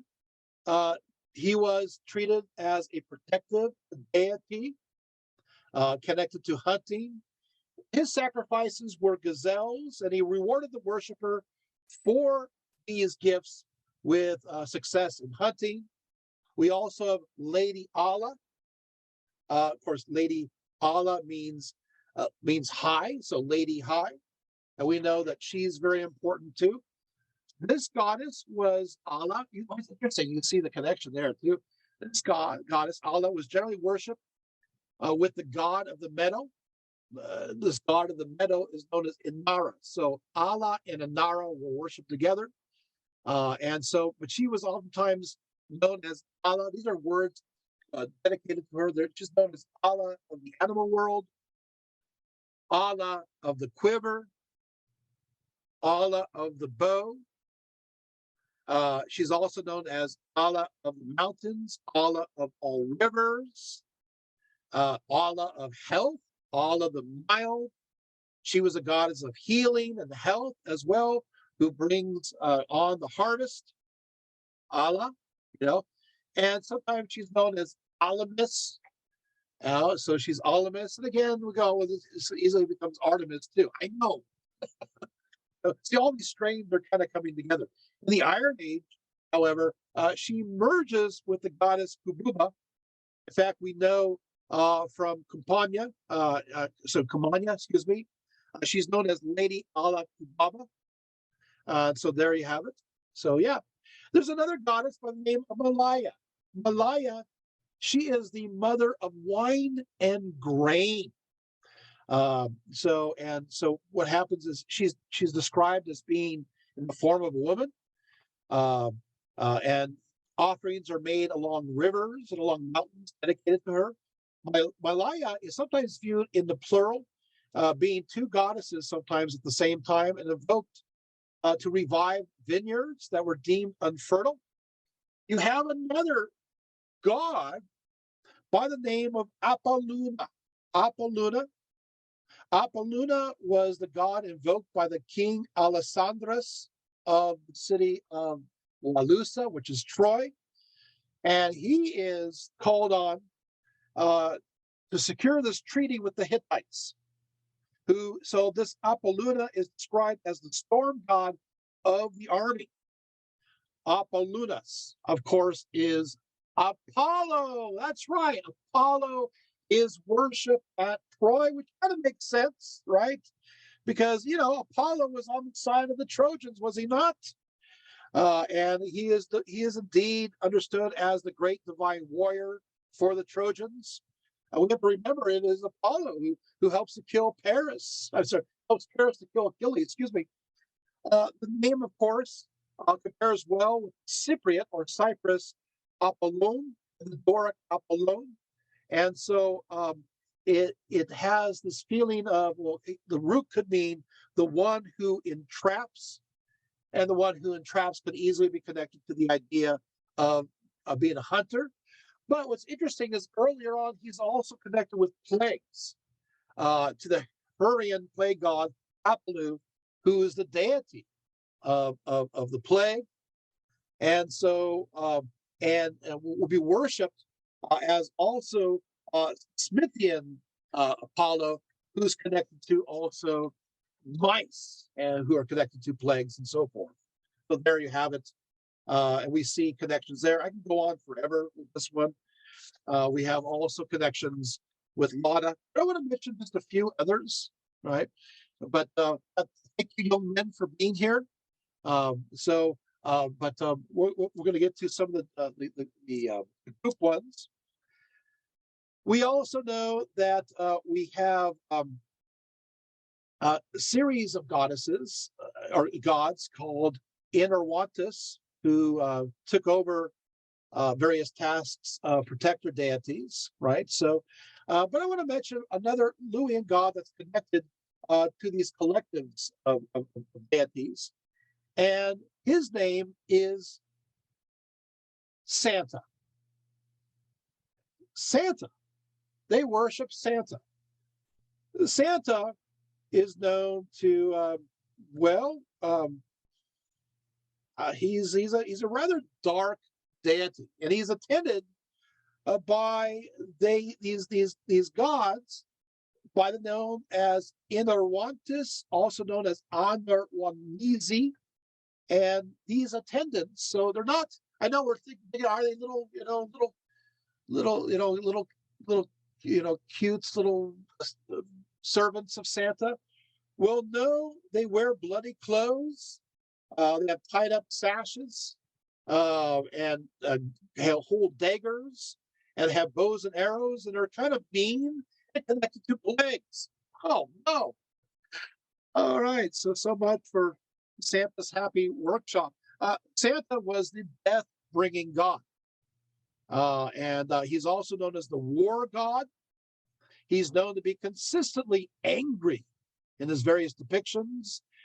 He's called upon in various funerary stelae to make sure that he protects the tombs from tomb robbers. In fact, he's called upon in various curses to feed enemies to his dogs. Okay, so many, in fact, I'll just kind of go through this. Many scholars have noted that his association with death could also be the equivalent of the Mayan vegetative god. He is known to have a double axe. He stands on a winged and horned lion. And I'm going to read an invocation to Santa. You guys ready? So write this down for Christmas time. I have something for Santa. You guys ready? Here he goes. Come, Santa. Let the Enrowantis deities come with you. They who are wearing bloody clothes, who have bound upon themselves the sashes of the mountain dwellers, who are girt with daggers, who hold strong bows and arrows, come and eat. Will we swear an oath? Oh, that's not very nice. Period. Yeah, so there's another invocation that I'm not going to read, but it's basically praying to the Santa to eat your enemies, to consume them. There's also, of course, the dogs that are sacred dogs, but who are also connected with Santa. He has an entourage of these, some of these are called the Nicaragua. may the dogs of Nicaragua eat his head. so, so anyway, those are some dark ones here. But I want to wrap up. I know we've gone over time, but I really want to wrap up. And I want to talk about aspects of the religion. I want to say that, first of all, Hittite magic. Uh, Luwian magic. Luwian magic was believed by the Hittites to be more powerful than their own magic. And what's interesting is that one particular region seems to be the center of Luwian magic, and that's Arzawa. And a lot of these rituals involve scapegoatism, especially in trying to get rid of the plague. A large portion of these rituals and magic are written by women. In fact, the majority of these are written by women. So women are definitely connected to the realm of magic.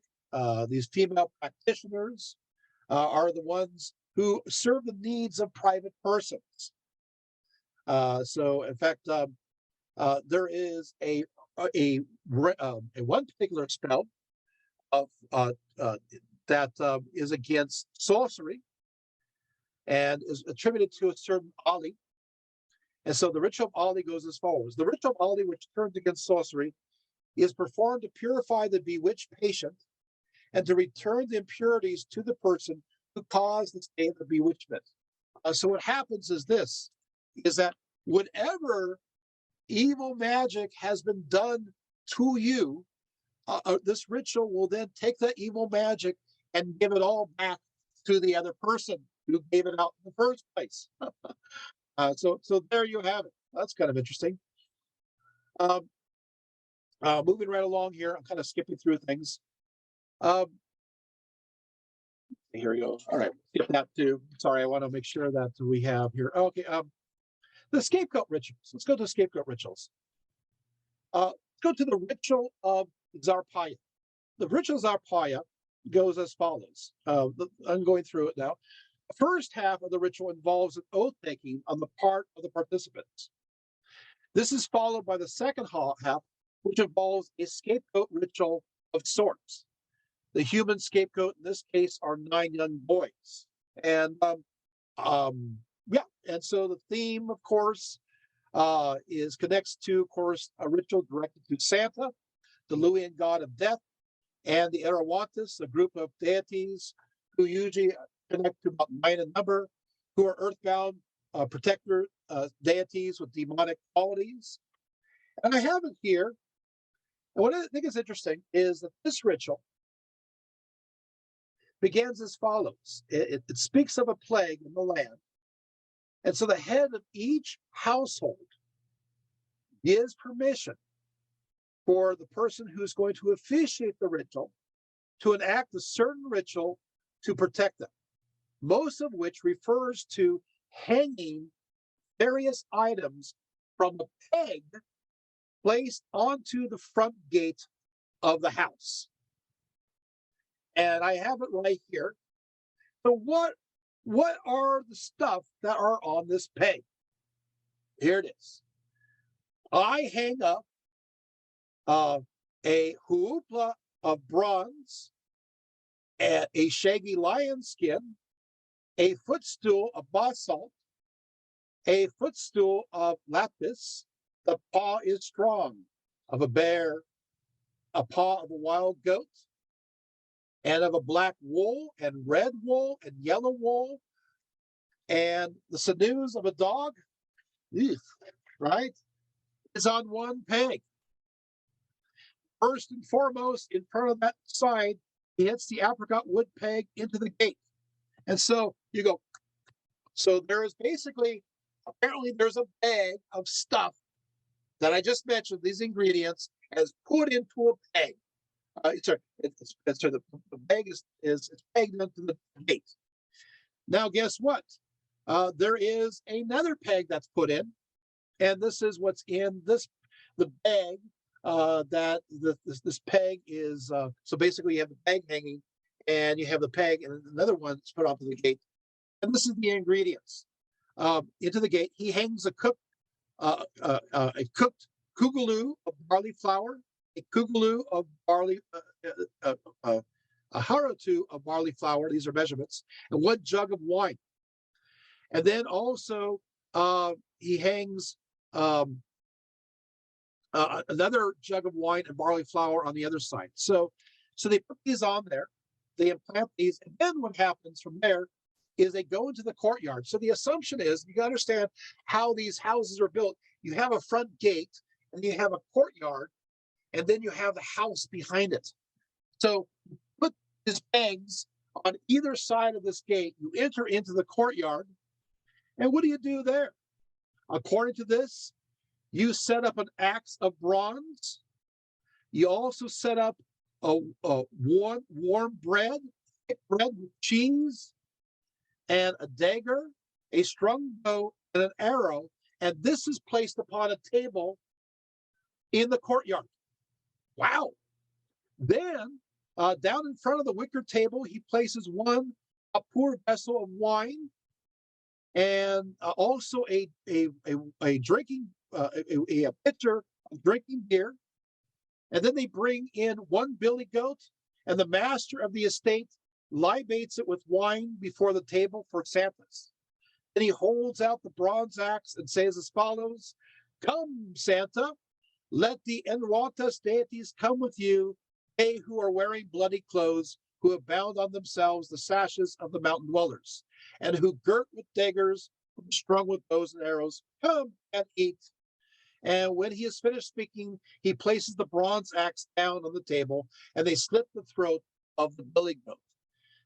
Then what they do is he takes the blood and the straw that was left in the mug, and he anoints that with blood. Then they bring the raw liver and the heart, and the master of the estate holds them out for the gods. Further, he takes a bite and initiates it, and he puts his lips on the straw and sips. So basically, this is kind of gross. He takes a straw and he sips the blood from the liver and the heart. Ew, yuck! I don't want to do this ritual. Let's not do. Well, this is an underworld ritual, but there you have it. And then of course after that, we have bitten into the raw liver. O Santas and Enwatas deities, do not step in my gate again. Then they cook the liver and heart on a fire, and then they butcher the entire goat plain. I told you to tell you all the details. Don't do this at home. This is pretty gross. It actually goes on, but this is a little better. Then the fat arrives. They bring up the liver and heart and the flesh of everything to the god. With it, they bring 2 times 9 thick loaves made from wheat flour. He breaks 9 loaves. Over these, they place the liver and heart and sets them back on the table and says as follows: "Eat, O sun god of heaven, above and below. Let the gods of the fathers of the house eat. Let the 1,000 gods eat. And for this oath be witnesses." Next, he libates the wine 9 times before the table, and it goes on and on. And he brings in 9 boys who have not gone to a woman. 1 boy he put on a goat skin, and that one walks in front and calls out in the manner of a wolf. Then they surround the tables and devour the shoulder and the breast of the animal. And then the master of the house, holding a staff branch, steps into the gate, and they make the final declaration.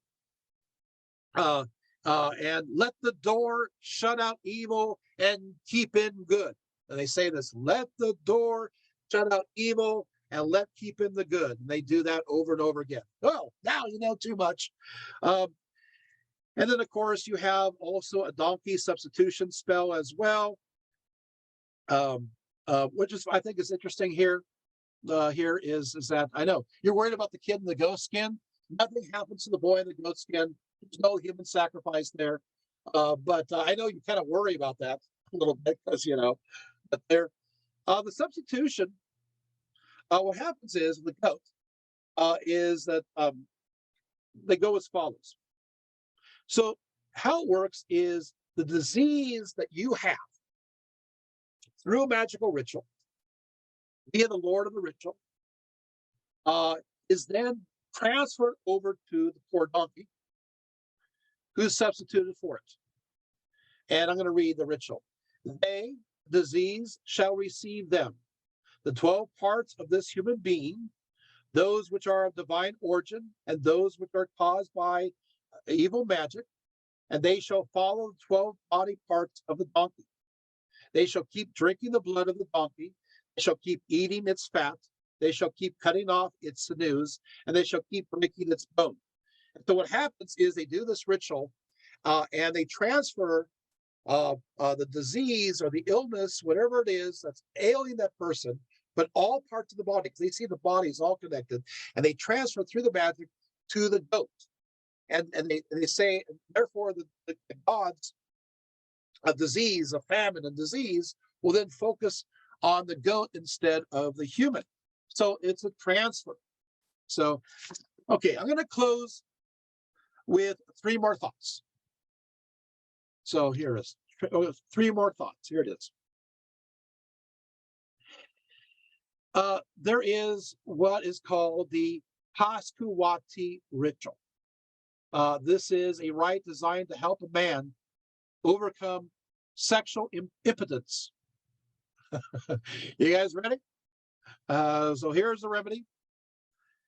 So first of all, the ritualistic, the person who's in charge of the ritual, places the feminine symbols of the spindle and distaff into the patient's hands.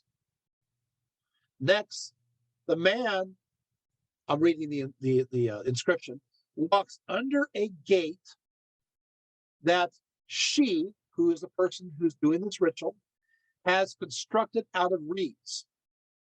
Then, after that, the priestess, the ritualist, now takes the spindle and the staff away from him and gives him the masculine symbols of the bow and arrow.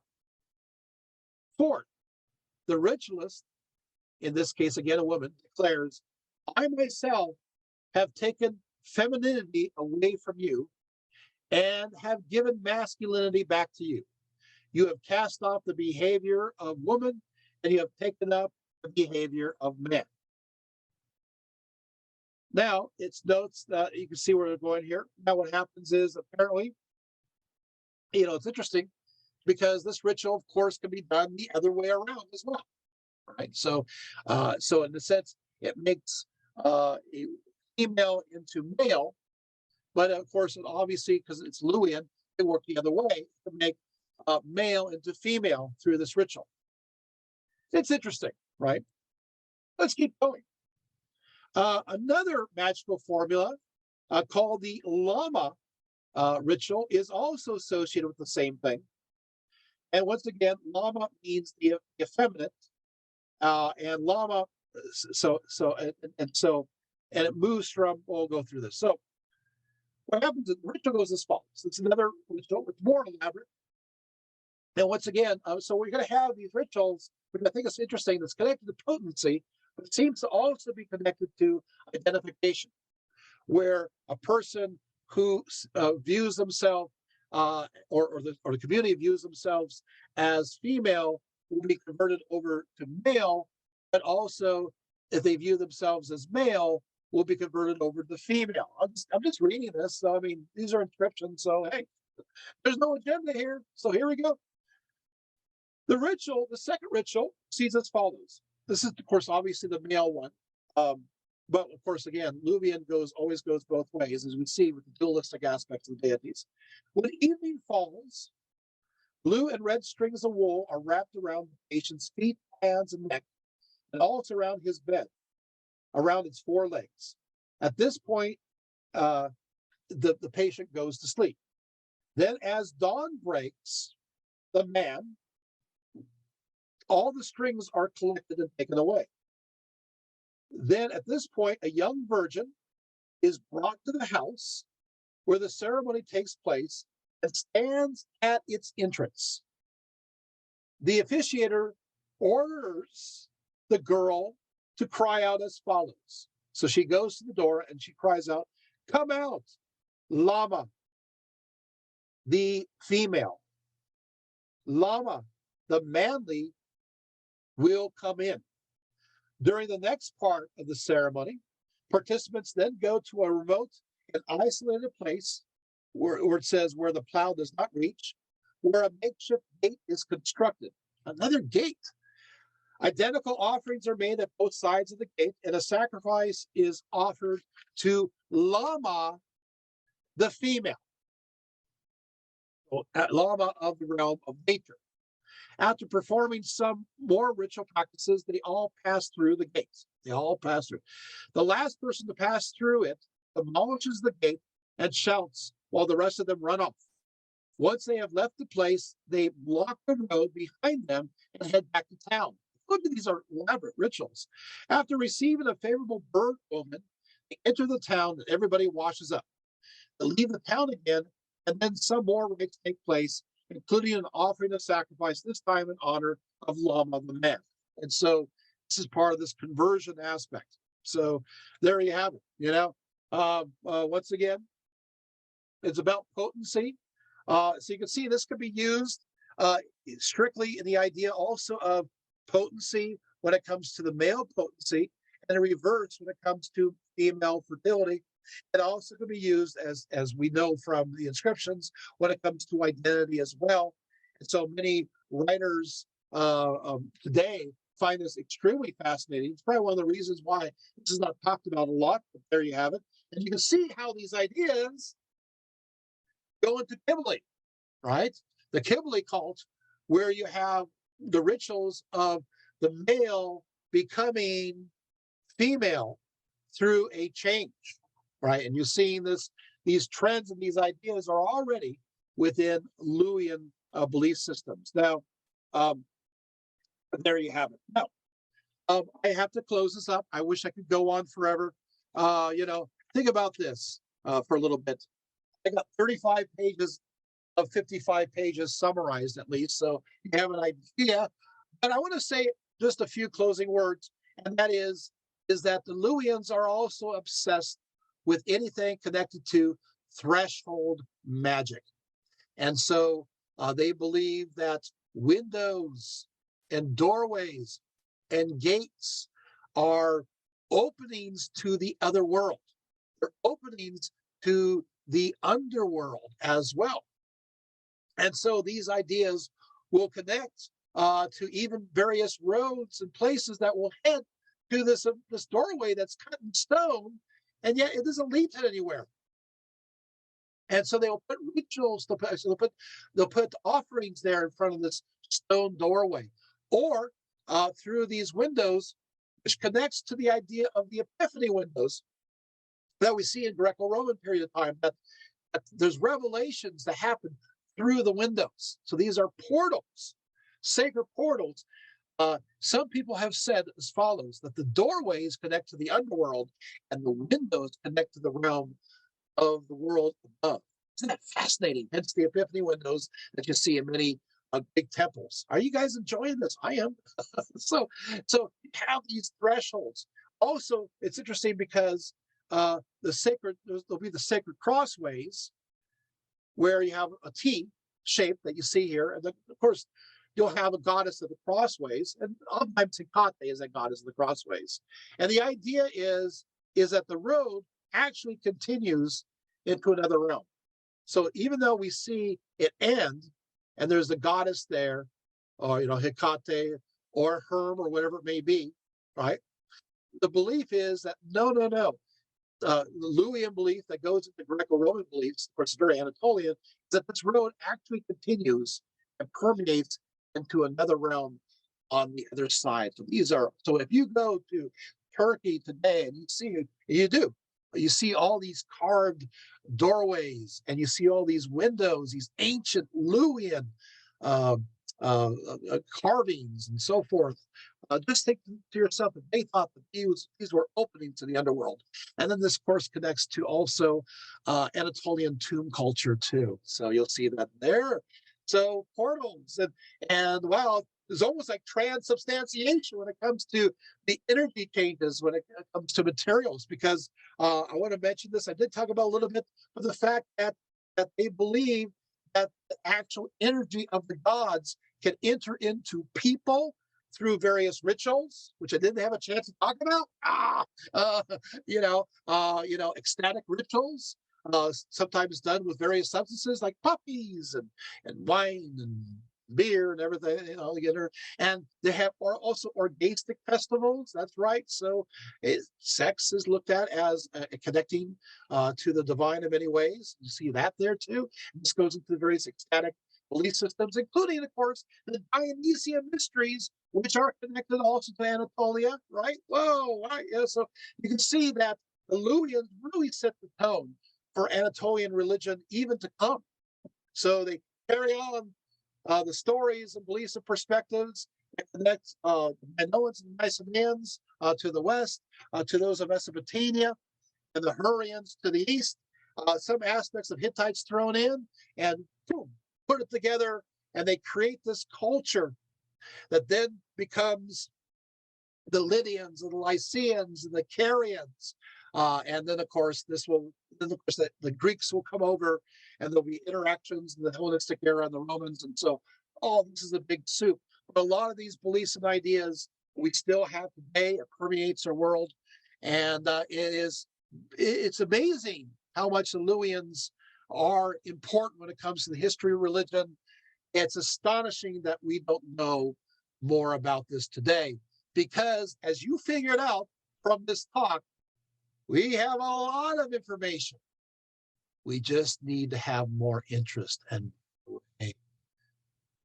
there's over 300 cities that are sitting there ready to be excavated if only you are interested in excavating these places. And yes, there are records to be found in these cities. More information. So we are on the threshold of learning about a new civilization that should go into every world civilization.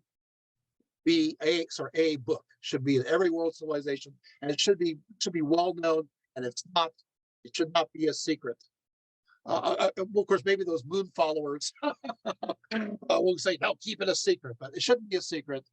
And I hope you enjoyed this talk. Thank you so much. We got through it. You survived. And maybe you learned a lot, right?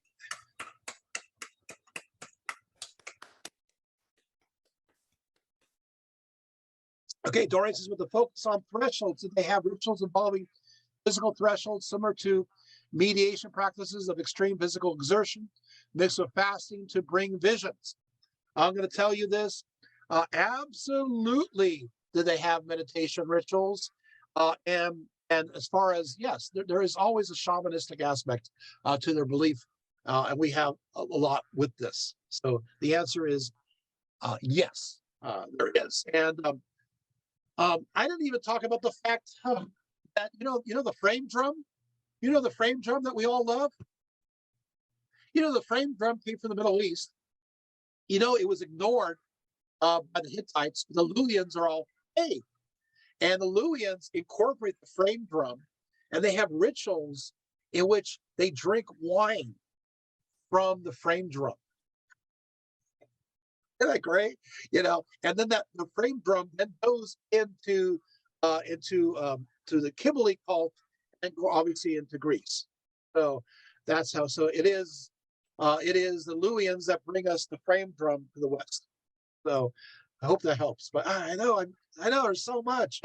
I guess I know this. I know there's a book here. Yeah, it's pretty obvious. There's so much information. I guess I got 55 pages of that was not even the tip of the iceberg. And here, most of you have not heard of anything about this, right? I mean, look, it shows you how much we don't know.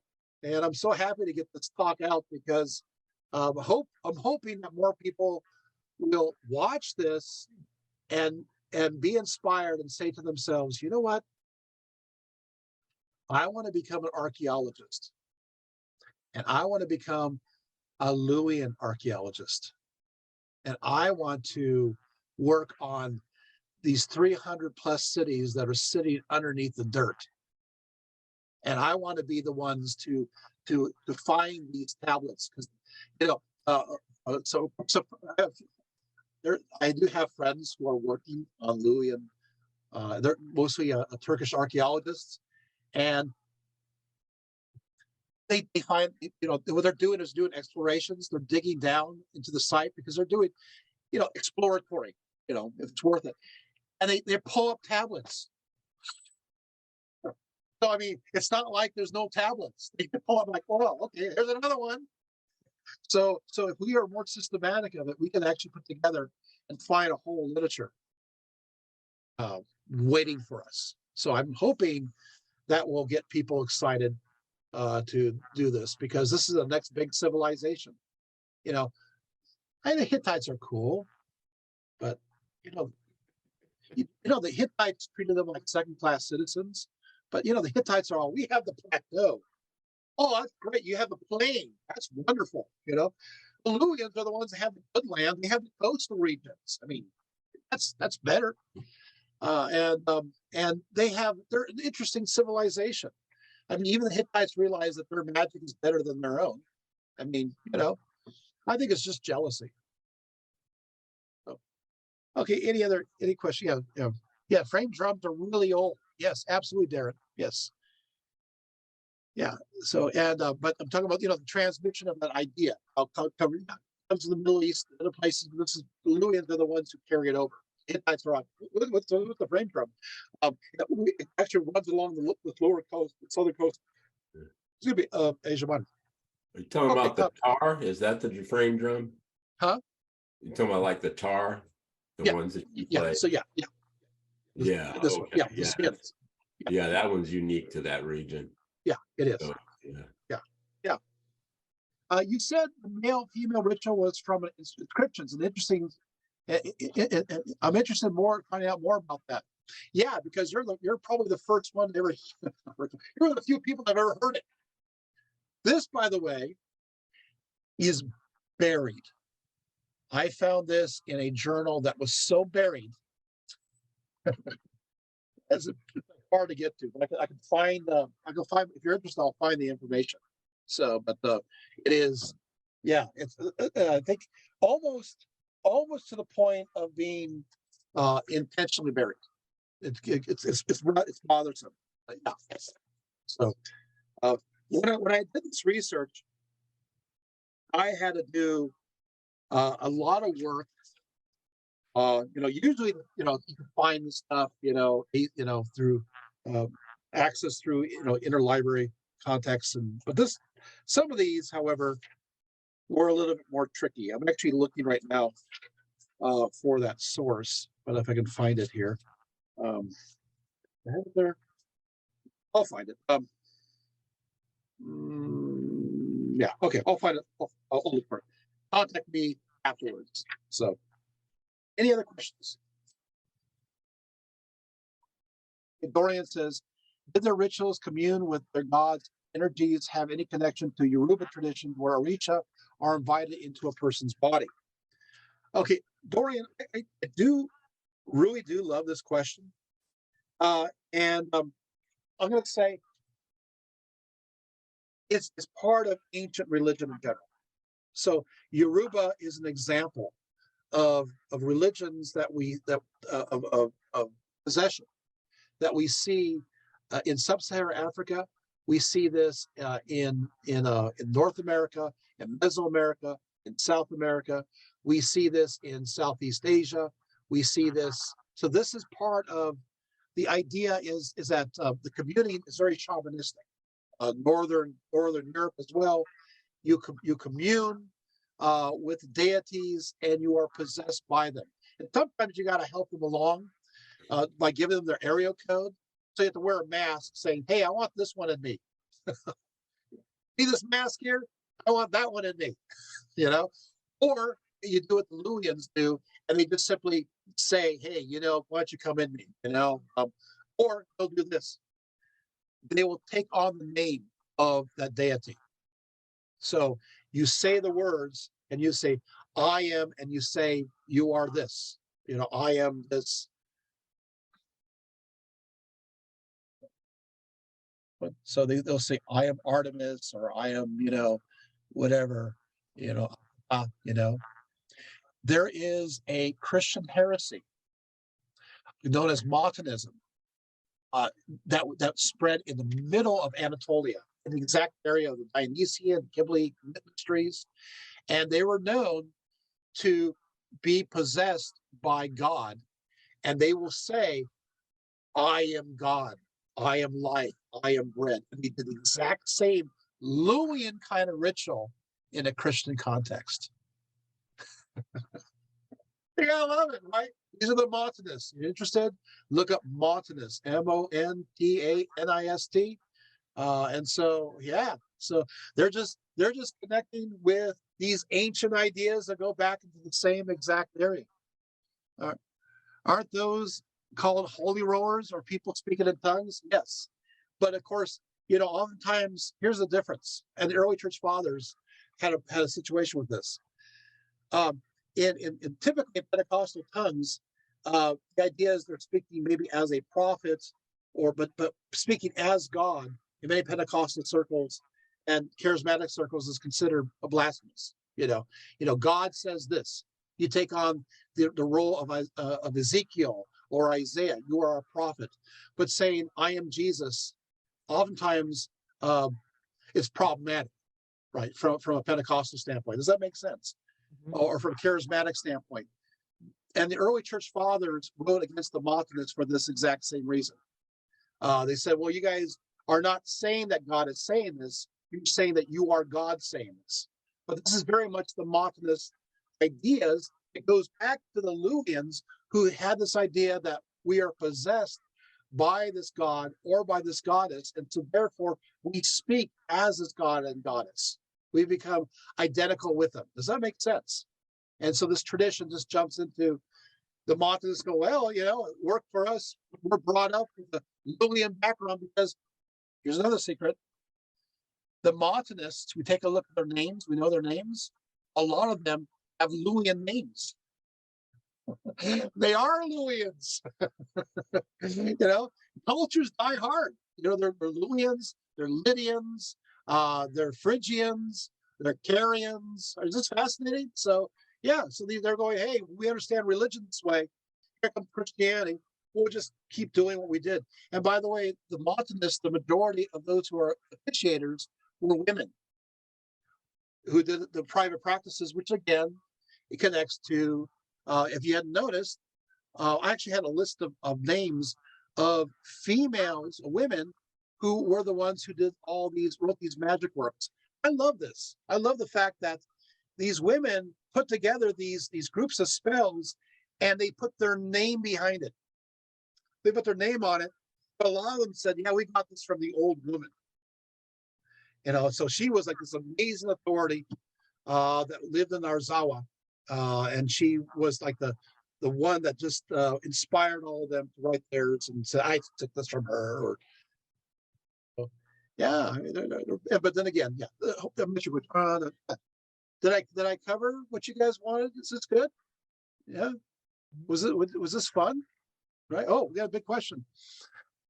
Definitely fascinating, though, from a worldwide view, are those rituals appearing everywhere closer to each society, making wheels and bread rather than any direct spreading for specific physical or spiritual point? It's a good way of communing with strong old powers to invite them in being discovered by multiple people at once, or do they all originate from specific regions with a connection to threshold magic? Okay, so the answer is you do have three ways of looking at things. The first way of looking at things is that they're connected, and the reason why they're connected historically is through, oral tradition. So these traditions spread orally from one to the other, and they spread geographically as people migrate. The number two reason is common phenomenology, psychology. That hey, you know what? You have people here, in the indigenous peoples of the Americas have some of the exact same stories that they have, in Europe and other places, but that doesn't mean that they're connected. When they see the world's going to end, they go, oh, it's going to be a fire. Maybe it's going to be a flood, right? Well, there's not that many choices to use, right? It's like a fire, a flood. I guess could be trampled by a giant, So, I mean, right?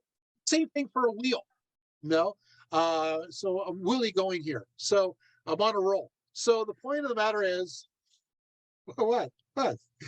You asked me a question. I will. Okay. So the point is that is that the wheel will be developed in different places. You know, out of necessity. No, nobody said, "Hey, you know what? I'm the inventor of the roof." Whoa, wow, it's a roof. Whoa, but at the same time, we can trace, like the timpani, right? The frame drum. We can trace certain specific elements. And so you take a look, and so yes, threshold magic, it's all over the world. But there's nuances of the threshold magic that's Luwian that we see that's very directly connected to with the same rituals, the same kinds of offerings being given, same attribution to certain deities. Does that make sense? It piles up that is still specifically towards this particular kind of custom from this particular place. Does that make sense? So it's so specific that it does come from this. And this threshold magic that we see with the Luwians are definitely connected to the Lydian threshold magic, the Carian threshold magic, Pamphylian threshold magic, the Phrygian threshold magic, and this goes right into the Ephesian, like the magic that's done at Ephesus. And so it's different. There's sure you have threshold magic everywhere. People are drawing invisible doors and windows everywhere. But the idea of being this specific in the way it is and how they're carved and the iconography and the way the various inscriptions are around it and all the meanings behind it are strictly Luwian, and you can trace that in phenomenology to going east and west. Does that make sense? So yes, you have commonalities. Oh, by the way, I mentioned 3 areas. So one is oral tradition. Number 2, of course, as I said before, is common phenomenology. We're all psychologically the same. Third one, of course, is one we don't talk about, the mystical.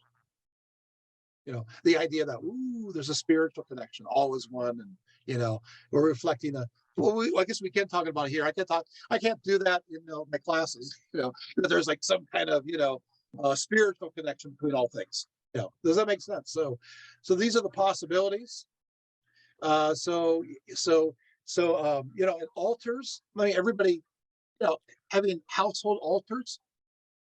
So maybe from the, Shintoism household altars, Catholics have household altars, and hoodoo, and everybody has household altars, right? Pagans have household altars, right? But in other cases, you have this. The gate ritual I just talked about. That is pretty unique, where you have this gate, and you have a bag, and you have a peg, and you go, I'm gonna put all this stuff in this bag, and I'm nailing it on this side, and I'm dedicated to this god, and I'm gonna go to the opposite side of the gate, and I'm nailing this one here, right? You see how that works? And now we're going inside. Here's a table. Here's all these rituals, and because not every culture has a house that has a courtyard, and it's part of it, right? And the association has to have a courtyard, and then the various all the ingredients that are involved, right down to the 9 kids that are right. It gets to the point where we're going, okay, this is unique. Sure, the ideas are across different cultures, but how they express it in their mythology as well as the rituals and how they hold them together, it's still strictly unique. Dorian says, I understand what you mean. It's like how everywhere has flatbread, but the styles and methods of creating it are identifiable to the region. Yeah. And of course, you always have variants of degrees. Yes. Dorian said, did they pass through the gate to go? Do they pass through the gate or go around the gate when placing offerings? I'm mostly asking based on how you are pantomiming the ritual. Okay, this is what I didn't have a chance because I was in a hurry. So they go through the gate, and the last person actually destroys it, the temporary ones. And there's two illustrations of that, right? There's one that was in the household that you saw, and then they go out to a field out in the middle of nowhere, and they do another one. And so what they're doing is they're taking the feminine and moving it from the town into the country, into the wilds. Does that make sense? It makes a lot of sense, if you understand. So, and of course, Kibble is connected to the wildness of nature and so forth. So you have this idea. And then, of course, obviously, we're bringing the masculine in to the town, in this ritual. But it can also work vice versa too. I mean, it's not situated completely like that. But I'm just saying that yes, you go through the gates, but you can't go through the one that's carved in stone, right? You can't go through it. Didn't have time to tell you this, but you can eventually. When you die, you go through that gate. So it's a portal to the other side. Got it? So they saw this gate as, hey, you know what?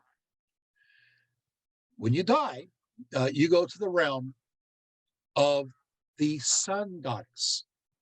She's the one there. And you've gone to the other side, and then you will cross right through over. So, but that happens. So you'll see that connected with tombs. And so you'll see carvings of this on tombs. Yeah. That's fascinating, right? So you will be able to go through someday. The threshold stuff just strikes me as having so much to do with all of the iconography that gets attached to Hecate later. Like it has everything to do with it. And in fact, I know everybody, connects Hecate with the region of, northern Greece and so forth. But you listen to my Hecate talk, and I go a length on that one. Really, Hecate is Anatolian. Its heart is Anatolian in so many different ways. Yeah, and that's why Artemis is connected to Hecate, an easy connection. But it's Artemis that is the Anatolian Artemis. So, and her epitaph, she's the one who holds the keys. She's the one who presides over funerary spirits. She's the one standing at the place where three roads meet. Anodia, the way, the path, the road. Yep. Yeah, this is very Luwian. Yeah. And even the word Hecate has that same Luwian. Hefet? Yeah. Was that a goddess? Hefet? How was that? Hepet. Yeah. Hepet. Yes. Mm-hmm. That kind of reminded me a bit of something that could possibly be etymologically linked to Hecate. Yeah. I know people have also made the link with Heket in Egypt. So Hepet, Hecate. Yep. Yeah, you have also the in linear B as well as linear, but linear B have the idea of the consonant vowel in their alphabet. And so Hecate is also very much an ancient derivation too. So yeah, so but doesn't again, yes, are there connections to northern Greece? Yeah, there is, but it's really a blender. But when it comes to the threshold magic, this is Luwian, very Luwian. But who's also into these ideas of portals and gateways? Egyptians do go there a little bit. The Egyptians, absolutely. But here we go, not in a different way than the Luwians. That's what I think is cool. So that would be another great book. Doing threshold magic or threshold religion throughout the world, because there are differences in how they perceive things, how they connect ideas together. Okay, Dorian says, there are also stories of Celtic druids and Native American shamans knowing how to enter carved gates. So death may not be required for every version of it. And so in many cases, you draw this portal. You draw this opening. Absolutely. Yeah. And see, what I love, I absolutely love it, is how these ideas combine together. So the genius is how things are bundled together. There's no new thought anywhere. right? But it's how they're packaged that makes them unique. The layers that are added onto it make it unique.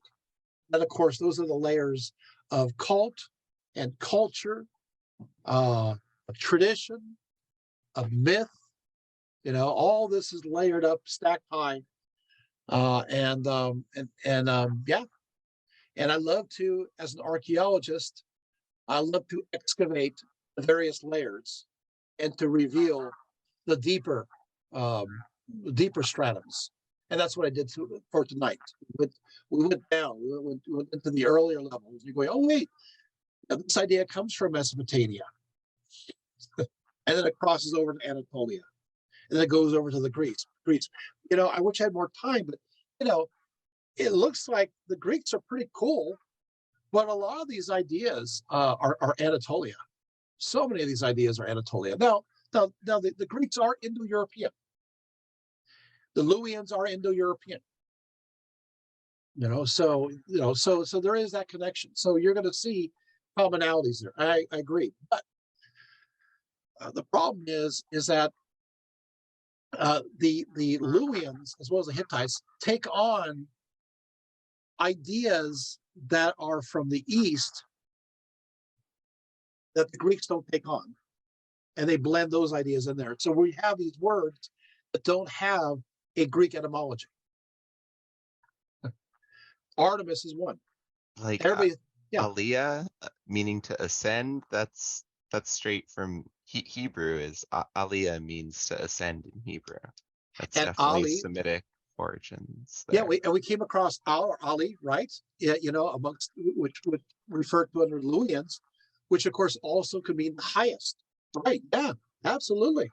Yeah, it's fascinating. So you have these derivations because Anatolia is like a mixing bowl, all these different ideas being turned up. But the Luwians are the missing component. It's the missing ingredient because In Hebrew it's Aliyah. In Aramaic it's Ali. It's the exact same thing to exact same ascend word. to be higher. Yeah. Which makes sense with Aramaic being slightly more northern of a dialect. Absolutely. Yeah, and Syriac as well. Yeah, right. So, is this good? Did you guys enjoy yourselves? Was this fun? I love the big fascination with horses there. Oh yeah. And then when you got to the gender stuff, Yep. something that really struck me there is I forget whether it was Virgil or Ovid. One of them specifically mentions not to drink female horse urine. Okay. Seems really weird and out of place, and I think he associates it with Thrace or the somewhere over in that region. He's like, yeah, they do that over there. Don't do that. And so today, in a lot of medicine and replacements for estrogen, is derived from female horse urine. I believe like it's even called like promarin because it's derived from mare urine. Wow. And so the fact that that is specifically referenced by the Romans, who are very pro like machismo, masculinity thing. Oh, don't do that thing that they do over in the East of drinking mare urine. Actually, pregnant mare urine. Yes, specifically. Well, you should, never mind. That was a sad joke, but get horse in the mouth. But I'm just gonna let that one go. So, I did find. I don't have it right here, but I did find the person. I have the name here. Jared Miller for the remedy for impotence or antidote for homosexuality. So it says it's going into the question. So Jared Miller, I'm not sure if that helps you. So also you have this also in, I don't have the full notes here. You also have this in Hofner as well. And I'm going to go ahead and give you an inscription. You ready for the inscription? It's CTH 393. So CTH 393. Okay. And then let's see, another one here. Oh, and here's another one. CTH 406. Hey, there you go. So now you have the two inscriptions, and you got an author, and you can start looking it up. How's that? Cool. So, yay. Any other questions? So this was a fun talk, was it not?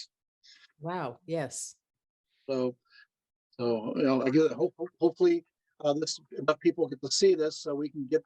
So this will no longer be the moon mystery of the secret ones who get into mischief. That would be kind of fun, just to investigate that. You know, that part of Luwian religion, that would be a good one. You know, I mean, a secret order of individuals connected with the moon, who's both masculine and feminine. That you can do whatever you want. Just, you know, you get away with it. I don't know. Looks like another. Anyway, there's so much work that can be done in this. Oh, Dorian says, I may have misunderstood, but was the male virility ritual intended to also make the homosexual straight? And that is the topic of debate in this article. That's exactly what they're arguing. Is this patriarchy? You know, making, you know, is this, you know, ascribing a certain way? But we also know, and this author leaves out the fact that we do know that the Luwians go the other direction too. And this, of course, comes about in the Qibli worship. So it goes both ways, because that's the way the Luwians are. But yeah. Whereas the citation of the cure for homosexuality in reference to something else. No, it was in reference to that. You know, it's a debate on what is homosexuality within the context of the ancient world and according to the Luwians. You know, what was their perspective? And can we impose that modern viewpoint and perspective upon the ancients, or is that creating an agenda that should not be there? I think it's creating an agenda that shouldn't be there. You know, does that make sense? You're reading into things, and people got to be careful. Not you, but the modern paradigm. We want to do this revisionist history where we want to go into the past and make everybody think the way we do about these topics. And there's a lot of fluidity when it comes to gender perspectives in the ancient world. There's no question about it. Yeah. But anyway, all right. If there's no more questions, I will. What do we do next time? French Revolution. Whoa, okay. All right. So we're doing the French Revolution. It's like, wow, you know. Talk about it. Okay. So That's this like is a a very different switcheroo. topic. Yeah. It's like, wow, no wonder I spent so long getting this PhD. Trying to be able to teach these areas. It's like, there we are. But yeah, I'll close with this. My very first class I ever taught at the university was a class in the French Revolution. So I want to tell you that. Yeah, it was some. I didn't choose it, but it was 2005, and it was Cal State Dominguez Hills. He says, "Hey, we have a class for you." I'm like, "Great, I want it. Let me at it. What class is this?"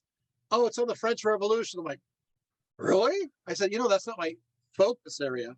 And Jim Jeffers says, he's the department chair. He's all, "It is now." It's like, oh. So I took, so yes, I am degreed in history and world civilization and BE too. So yes, I'm degreed in the area, but but teaching an entire course, that's a whole other thing, because you really have to make this go for an entire semester. And then what I did is took all the information and stuffed it into this talk. So that's what you'll get next time. So it should be fun. Until next time, you're afraid I'm gonna do headless puns. You're gonna Probably. head me off at the pass, right? Well, don't worry, I'm gonna head out before that happens, right? I keep my head above water, right? That's right. After all, I am a scholar. Anyway, so oh, no. Ichabod crane in your neck. Yes, something about Ichabod is bad. Oof. Okay, you guys know I've got the end button here. I can press it at any time. I'm leaving. Bye. Bye. Thank you so much. Thank you. Thank you. Good night, Thank you, everybody.